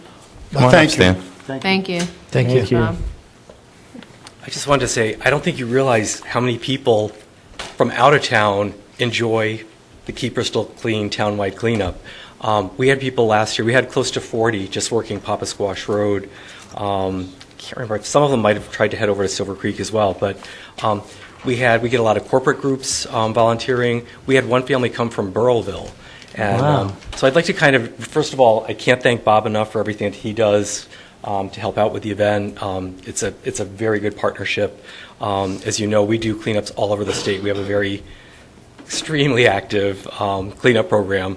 We've also taken over the international coastal cleanups in the fall, partnering with Ocean Conservancy. But it is, since I have the microphone, I just like to, and since I know this is like out there on TV, I would really like to encourage people in town. We seem to get an awful lot of people from out of town that I see coming in to volunteer to clean up our shoreline and our streets. And I would love to see more people volunteering from within the town this year. And anyone who's interested in volunteering on the Papa Squash cleanup, if we get too many people, I'll refer them to Bob. But feel free. We take sign-ups on the State of the Bay website.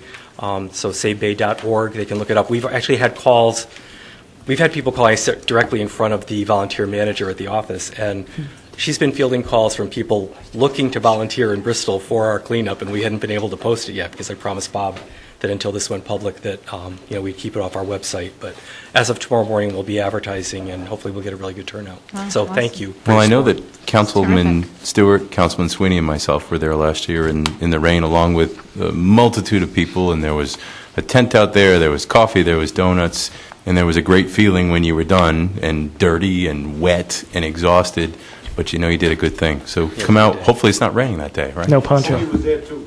No poncho. Yes, he was, that's right. He had the same spot every year. I thank you. Well, we thank you. We thank Stan Thanks, because Stan. I believe I asked Bob, where's Stan? And he says, oh, well, he's with his busload of people he brought in from out of town. So, And we say thank you. And we have a motion receive and file on that, with thanks? so move. Thank you, gentlemen. Yep. Is there a second? Second? Second. Any other discussion? All in favor? Aye. Any opposed? Thank you again. The next item is from Councilman Stewart regarding the Medicom Avenue traffic study. So I believe on behalf of my colleagues in community development and the administration and over the past years with past councils, this issue has been brought up. I have spoken with Diane of the recent past studies that are on file regarding Medicom Avenue. There was groups during the comprehensive plan of the Medicom Avenue overlay, which is more important, I think we're well aware of as a community, not only the roads, but the intersecting corridor of Medicom Avenue has to be relieved because we're trying to mitigate stormwater for non-closures of Hope Street. When there's accidents on Hope Street, the traffic gets detoured to Medicom Avenue. We try to be ahead of the curve with the tolls, knowing the inundation of the cars on Medicom Avenue. There's only one way in, one way out. There was talks years ago when Warren had 4 lanes. Is it feasible to do 4 lanes on Medicom? Personally, no, but we have to have some sort of relief, and I thank Chairman Gallison in the past. He has the lights at Franca with a middle lane. We'll be starting the Bayview Medicom Avenue corridor for the same thing. So the state's on board with those intersects. What we have to come up is a devised plan and start a study, and the timing couldn't be better with a new governor and a new DOT director, and sit down with community development, my colleagues, administration, and our representatives to finally get a study going to implement some relief on Medicom Avenue, whatever it may be. We need the feasibility of what our options are from the state and finally get it going, because these projects take years. So if we don't start a study and start the dialogue and see where we can come up with a plan and what we're limited to, and then find funds, then Medicom will never get relief. So that's what I'm imposing through this agenda item, is that we try to get us all together to have a conversation with the new DOT director and see about a traffic study with approval of this town council and administration to go forward and start this and get some relief once and for all. I just think it's a public safety issue, and it has to be addressed. So this is one of the issues that we have a million things going on, but it's things like this to, just help the community go forward. So, and as Councilman Sweeney said, we have to be proactive, and this is another measure. So that's all I got. Yeah, I just want to commend Councilman Stewart on this initiative. I think it's fantastic. I sit in Medicom traffic all the time now in the winter, and then in the summer when you're trying to get out, and it's a continuous problem, and you see it growing and growing. So I'm looking forward to moving, and I support this. We're looking forward to getting the study going, being proactive. Well, I think the thing is that, I think the study's fine, and I think we need it, and we need to make sure something happens. I mean, the problem is, I think everyone knows, is that the town has requested study after study. We've done study after study, and the state, over the years, has promised us that they were going to get it done, and they'll give us dates and deadlines in which, under this funding source, you will get it done in, 1990. I don't know what it was, but for many, many years, they have been promising this, and then something happens and it gets pushed off. So the studies are all great, and it's a starting point, but we have to make sure that there's some commitment to actually do the work. So maybe, like this is like one strategy to look at a particular intersection rather than try to do the entire strip at one time, because it doesn't seem to work. And we've had DOT directors that have been very cooperative with Bristol and worked very closely, like on the Hope Street project and others. And we have not been able to and we've had legislators who've been at those meetings with DOT where those commitments have been made and they're just not honored. They run out of money or something else happens. So, that's really going to be where the rubber meets the road, no pun intended, is to make sure it gets done. And so I just want to convey that, because it's just a little bit of history. It's not that we haven't been proactive over the years. It's just that DOT doesn't come through and do the project. And that's where we have to make sure there's a commitment. Well, I hope I sent a strong message on inaugural night, because as many of us know there, I was speaking to the audience, but there was one moment that I did turn to the speaker face to face, and it was regarding this issue that we will be knocking on his door, so we're knocking. Right. And also, into that end, I don't know if we have been better represented than we are right now. No, and the that's true. opportunities That's absolutely that are true. at place, but like freedom, it means nothing unless you use it. Right. So, That's true. what's your motion on this agenda item, sir?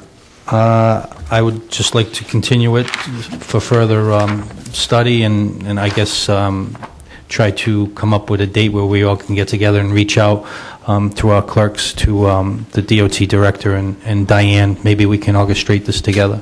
Is the next meeting appropriate, or would you like to continue it to April 29th? What do you think? 2 meetings? Just to give it time, because they have a lot going on right now. Okay, so your motion is, that's perfect. Or maybe even that workshop, whenever you can get the DOT guy, people to come down, right? Yeah. I would suggest, actually, and I agree with you, we need to entertain locally, but it would not hurt to send it to the director of DOT as well. Yeah. Obviously, it's no longer... Get them involved right in the beginning on the conversation so they know what we need. I know the rest of the state has needs. I think this is a public safety issue for the town of Bristol, and that's what we have to push for. This is a great start. And it's been promised for years, so they need to make good on it. That's right. It's well put. Chief, you mentioned when we were talking about the bridge tolls of the challenges that it is to fire, to police, to getting to where we need to get to, and then getting out to get the people where they need to get to whatever hospital or... Mr. Chairman, if I may, I know we're going to work on reaching out, but I would like to continue this as an agenda item for our next meeting, just for conversation piece that might take place. Okay. So we have a motion to continue to April 8th. Is there a second? Second. Any other discussion? All in favor? Aye. Any opposed? Motion carries. Thank you. Okay, the next item is from the administrator regarding recent article in Rhode Island Monthly Magazine. Well, I think the readers have used very good judgment in rating Bristol the best town in Rhode Island. I agree. Can you see that, Mike? Let me see. I don't know if you can. Where's the best? Can you see that, Mike? I know, I've been talking to that Mike all night. How about- Tomorrow. Okay, you can see that? I'm going to read it from Councilman Sweeney's, which says that the readers poll, we asked you to pick your favorite town in Rhode Island. Here's your top choices. Number 1, Bristol. So, is that a great segue for you, Tony? Go ahead. Certainly is, Mr. Chair. And actually, interesting enough, there's 3 different, makes references to Bristol in 3 different pages, page 14, page 54, and page 57. And as you already pointed out, the readers poll there ranks us number 1, with number 2, Westerly, number 3, Newport. So it's nice to see that we could do well. Not better, but okay.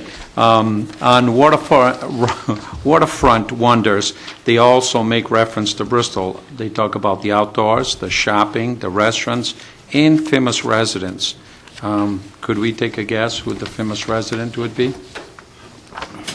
And Anthony Quinn, and he certainly is not leaving us. Okay, on page 57, also talking about empty nesters. You got to move along.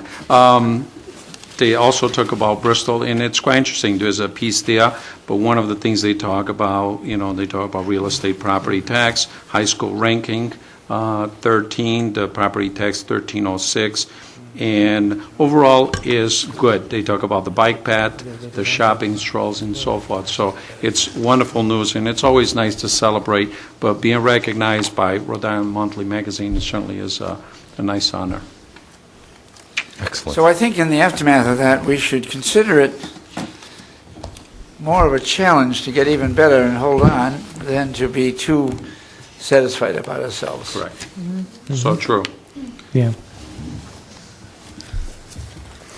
Is there a motion to receive and file proudly?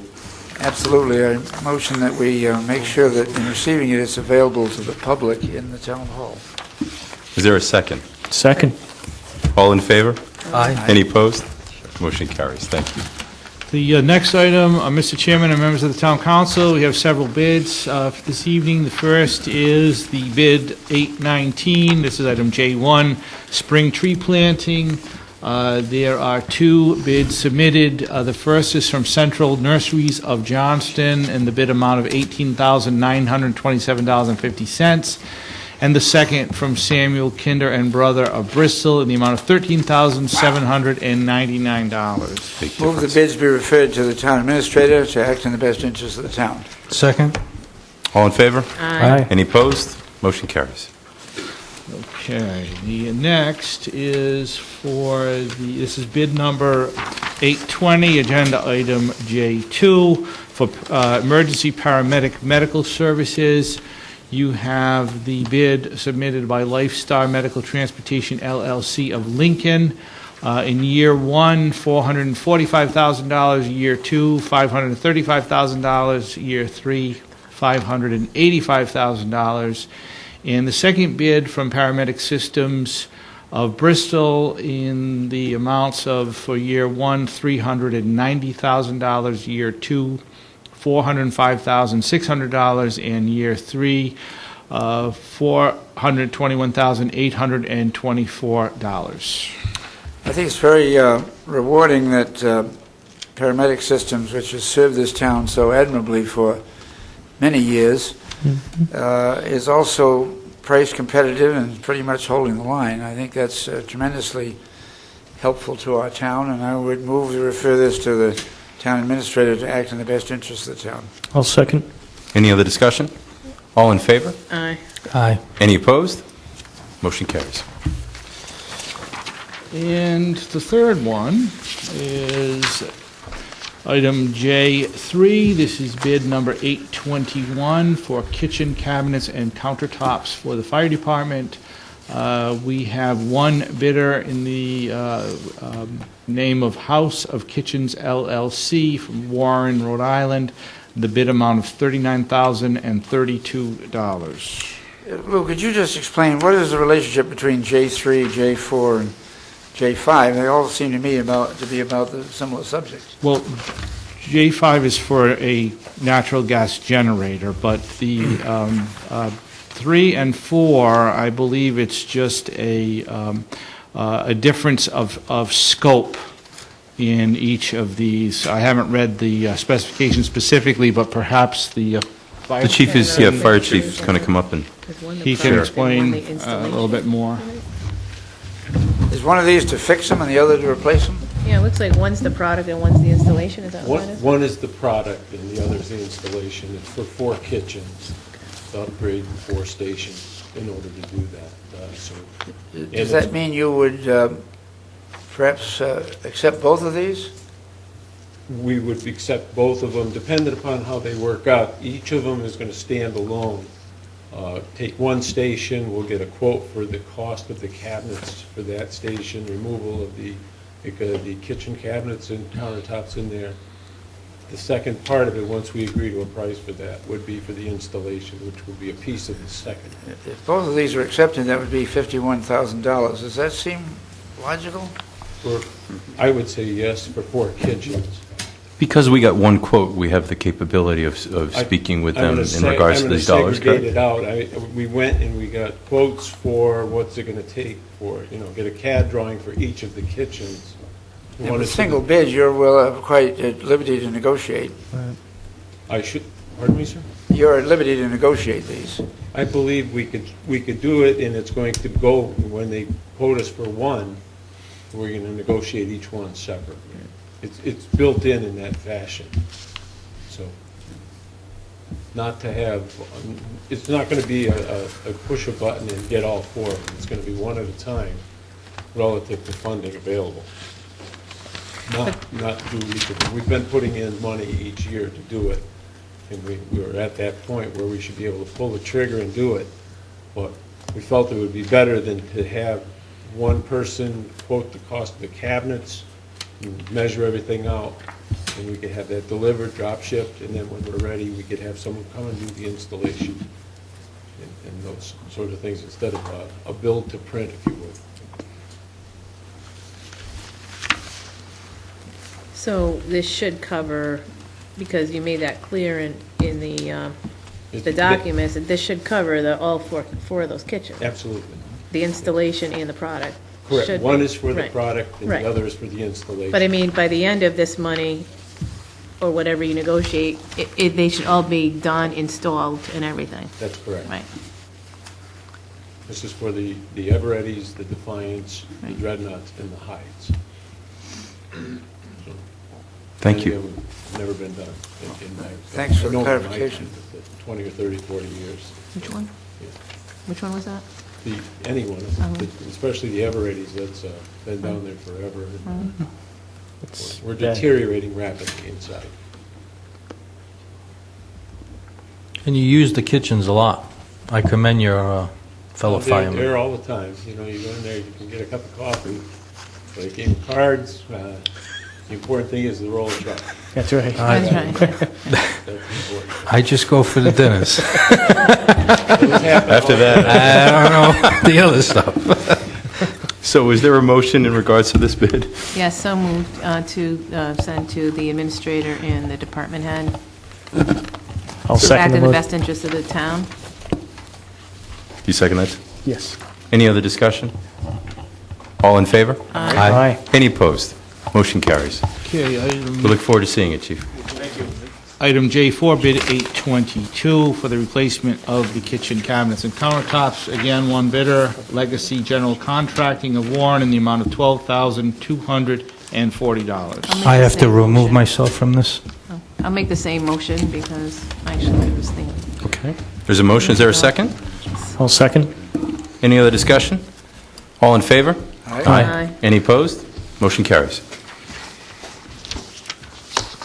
Quick.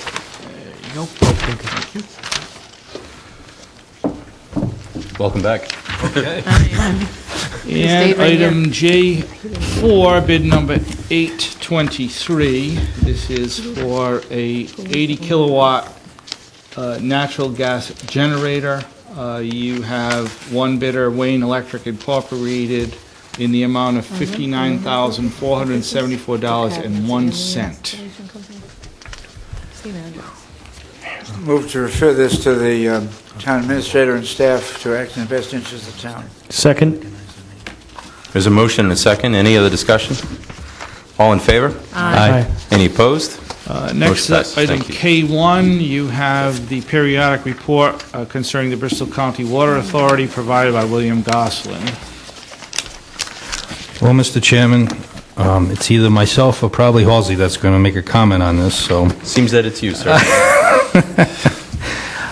We had talked about how East Providence, I believe it was a couple meetings ago, and the Warren Town Chair had a meeting, and they weren't going to go ahead with the tie-in, but this current report specifies that the executive director spoke with the town manager from East Providence, and he's interested in pursuing the pipeline connection between East Providence and the BCWA Cross Bay pipelines. So obviously, there's conversations that are taking place, and we keep saying that though we're a tri-council with the BCWA, we have to be informed of these matters when they happen and when they occur. Just like in his report, we specified that they're 3% over budget, and expenses are just about 4.5% under budget. but they go and say that their new rate increase of 3.25 will be starting March 1st. Right. So it's just disappointing that we keep getting these reports and the communications the way they are. I agree, and one of my concerns after reading this report was exactly what you just brought up, and I'm wondering if not having that background knowledge, you can make an inference that East Providence is considering being part of the financial solution on this, and that may not be in fact the case. They may just be interested in saying, yes, you can put the pipe through our town or our city, but we're not going to pay for anything. So That's true. I share your frustration. Can I have a motion to receive and file on this? So moved. Second. All in favor? Aye. Any opposed? Motion carries. Okay, the next items are executive session matters, which will be taken up at the conclusion of the public agenda. Now we have the individual council member agenda items, beginning with the chairman. We have been discussing the budget on Monday and Tuesday. We have more meetings on Thursday, tomorrow, and starting again on Monday and Tuesday and Wednesday, and then again we have a Joint Finance Committee meeting on Thursday. And just to remind you, that's when the vote for the school budget takes place. And that will be at the high school on Thursday at 7 o'clock, if you're interested to be part of that, and also interested in being part of our budget discussions that we have right here at Town Hall at 7 o'clock. Tomorrow night will include some human services and human resources, plus additional things. We're spending a lot of time on it. There was a lot of effort and energy put forth by our department heads, by the administrator, by our treasurer, and by this council. And we appreciate it. We're spending a lot of time to make sure that we can get the most and continue the services that we have at the least amount of money possible. I think I can confidently say that for my colleagues, too. Interesting that we were talking about the bid tonight about the fire department. The chief kindly brought me around, Chief Martin kindly brought me around for a tour to all of our fire stations. Some of it I was very familiar with, other parts of it I was unfamiliar with, and I can speak absolutely to the need for these new kitchens. There were portions of the kitchen missing from use, not by abuse. And it gives me just a new appreciation. I already had a huge appreciation, kind of like when you have a child and then you have a second one, and you can't imagine you could have more love for them. Well, walking around, I had the same experience.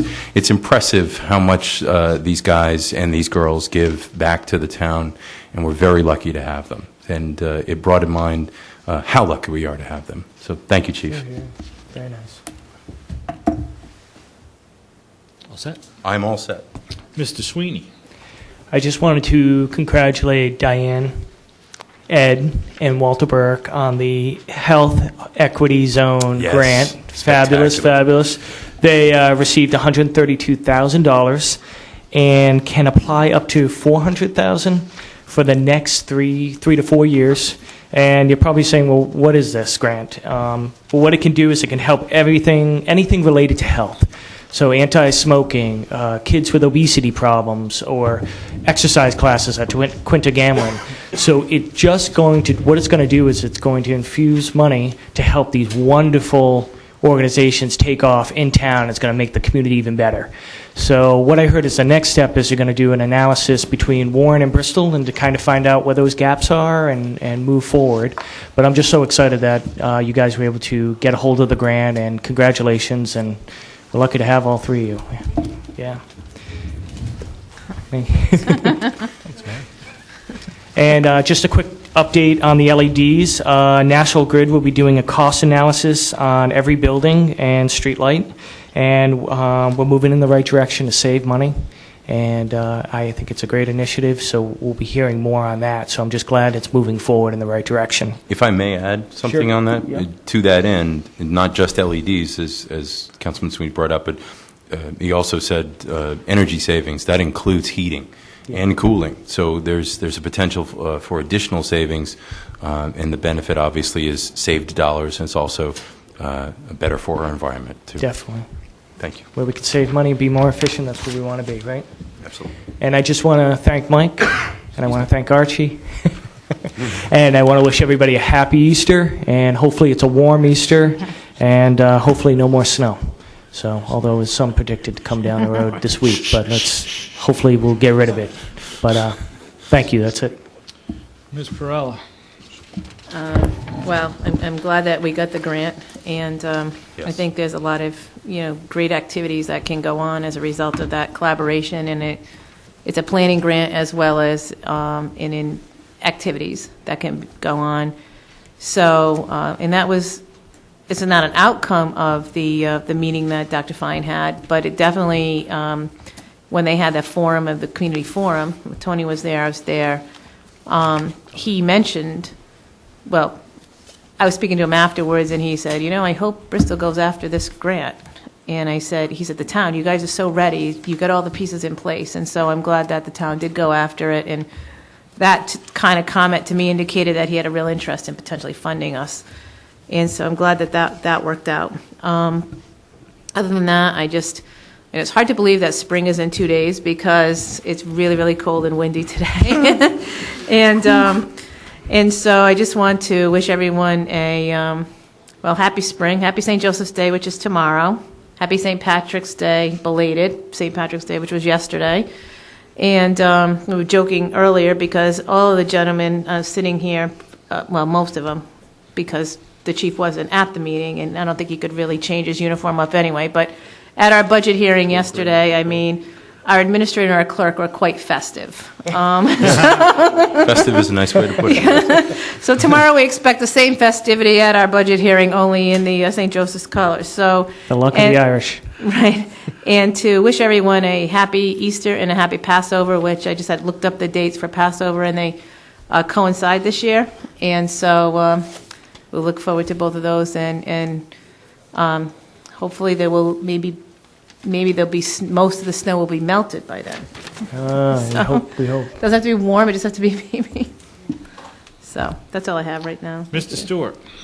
We're very fortunate from past councils and through community development about our tax stabilization plan that's on our books, and it was good to see the governor is already initiating and lobbying the General Assembly pertaining to a tax stabilization plan that might help communities.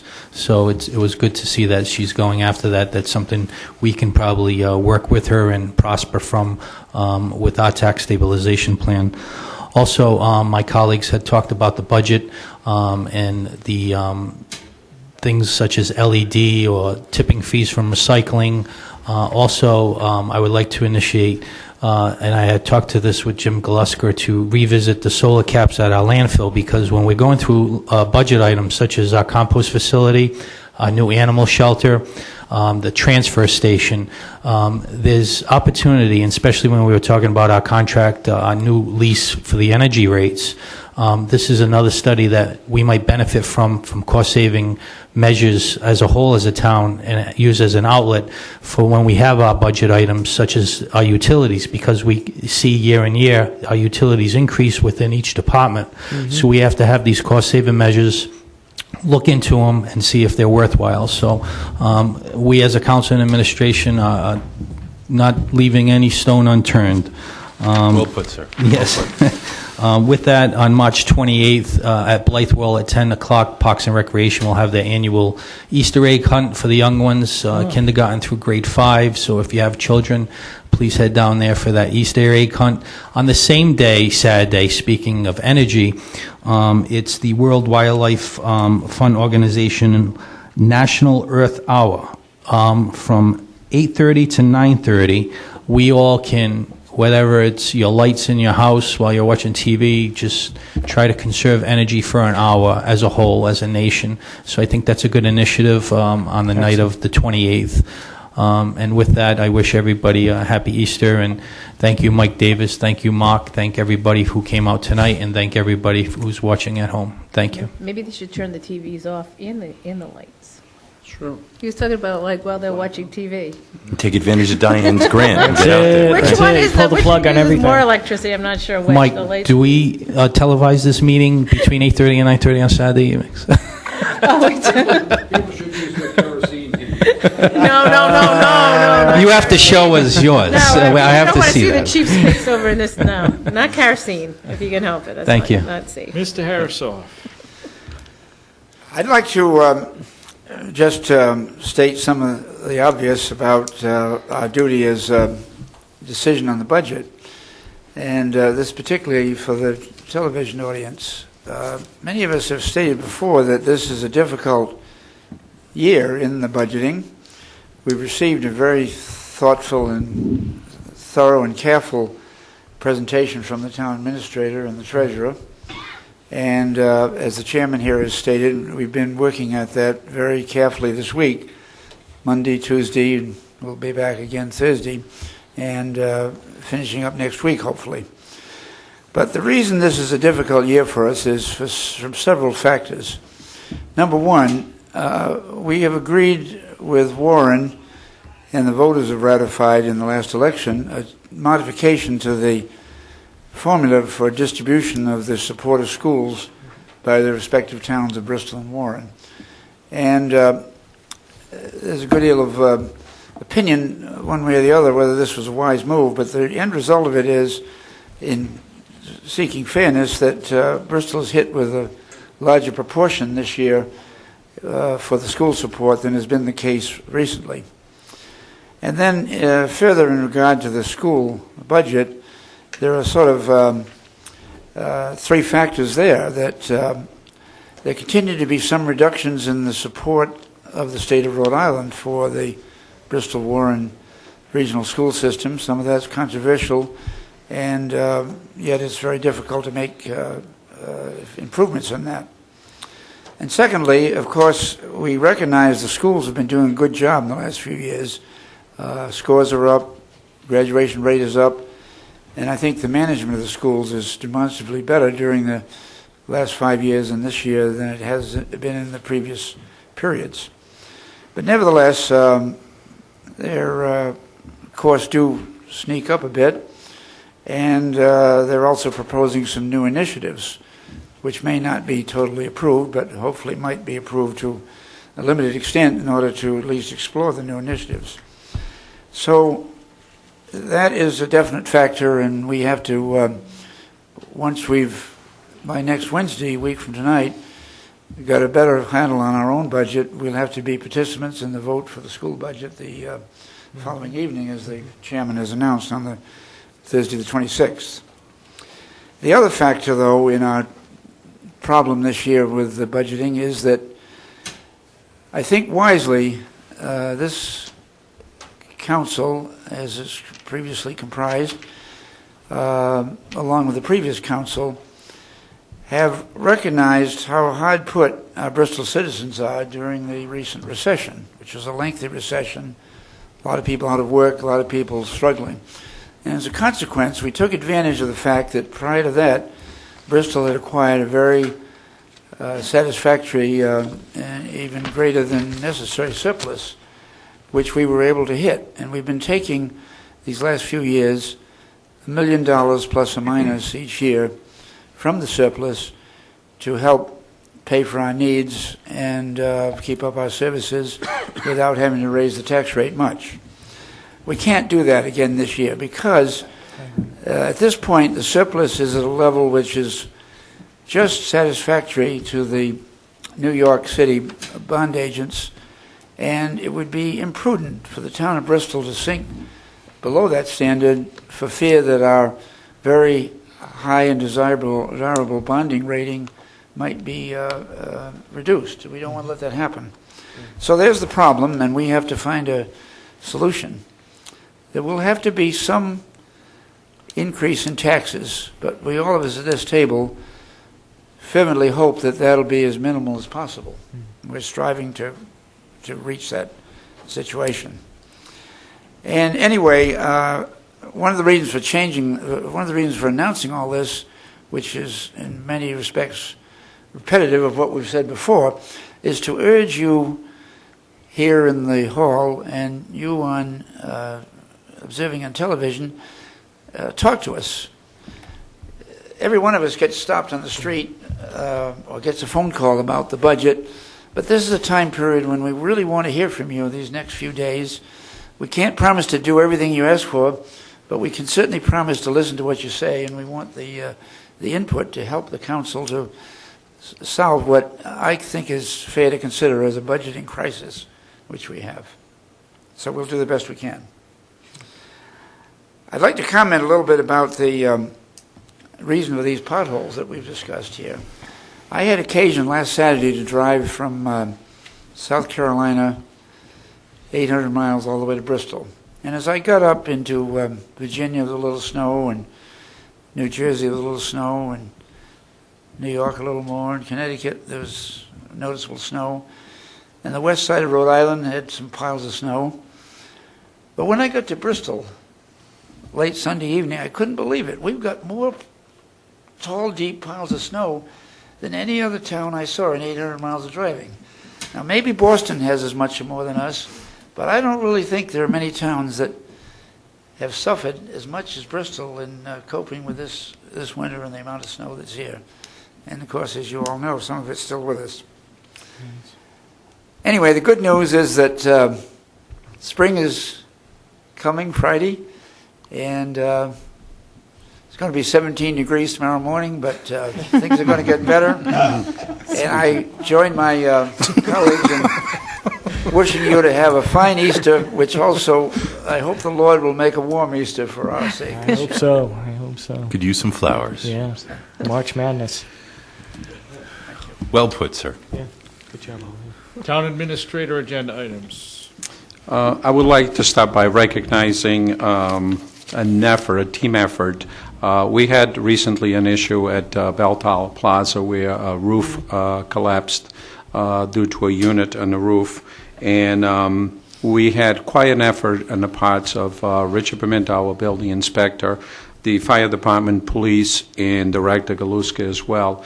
We were able to get the 6 businesses that were impacted back in operation within 2 days. So by Saturday, this happened, I believe, on Wednesday, and by Saturday morning, they were ready to open it, with the exception of the business that was impacted. However, the business that was impacted was assisted by Bank 5, actually stepped up and allowed the individual to use their conference room as the location of to service his clients, because this is season time. Is one of our accountants there, and so they were able to work with him. So the collaboration, not just the effort between the departments to make sure that things would happen expediently, but also the fact that Bank 5 actually stepped up and supported one of our local business and provided the space for him not to be impacted and continue his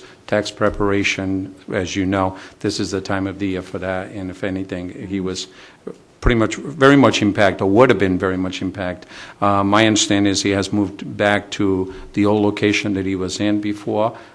Business are going well. I stopped in the day before yesterday, and things are thriving pretty well. And he's happy that things are going well, and with the expectation that the location he was in will be rebuilt, and he'll be able to move back to the location they was in. So a big thank you goes to Richard Pimenta, who in particular was the one that coordinated for the lack of the business rep not stepping up. He actually did that. Chief Martin was there to inspect things, but this actually happened by 7 o'clock on Friday. They completed the project, and this was 7 p.m. on Friday. Things were done. So I have to reach out, and the police department was there also to make sure that all the other business that were impacted, they had moved out and so forth. So it was a great team effort. So a thank you to all of them that really stepped up to do this. It's our departments, and they do a great job at it.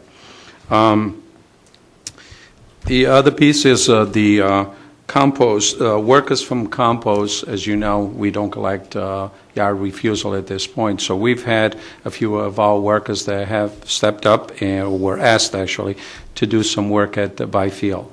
If you walk into Byfield School, you'll see most of the painting on the common areas has been done, before they step out back onto the roadway. And it really looks pretty nice in there. So a big thank you goes out to them for all the efforts there to do the work that they've done at Byfield. I know the tenants there are thrilled. It looks good. The next piece will be to strip the floors and wax the floors in the common areas, and that should be done before they actually go back out on the road. So, talking about department cooperation and, multitasking, and this is a good demonstration of that. With that, just happy belated St. Patrick's, and with that being said, Chief informed me that there were no incidents. So a big thank you goes out to all the residents for their cooperation and have enjoyed, not just their corned beef and cabbage that I had for lunch as well, and thanks to my wife for bringing it in. But it was actually for all the folks that go out and enjoy the day and the evening as well. I know there was much of it. All you had to do was turn to Facebook and you could see much of that happening. And also happy St. Joseph's Day tomorrow to all our Italian friends, and happy Easter and Passover as well. Thank you.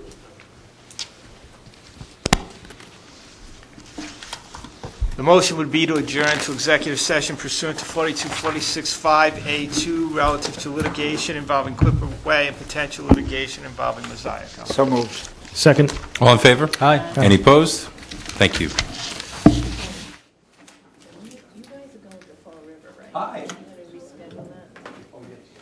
So, to Ed's point,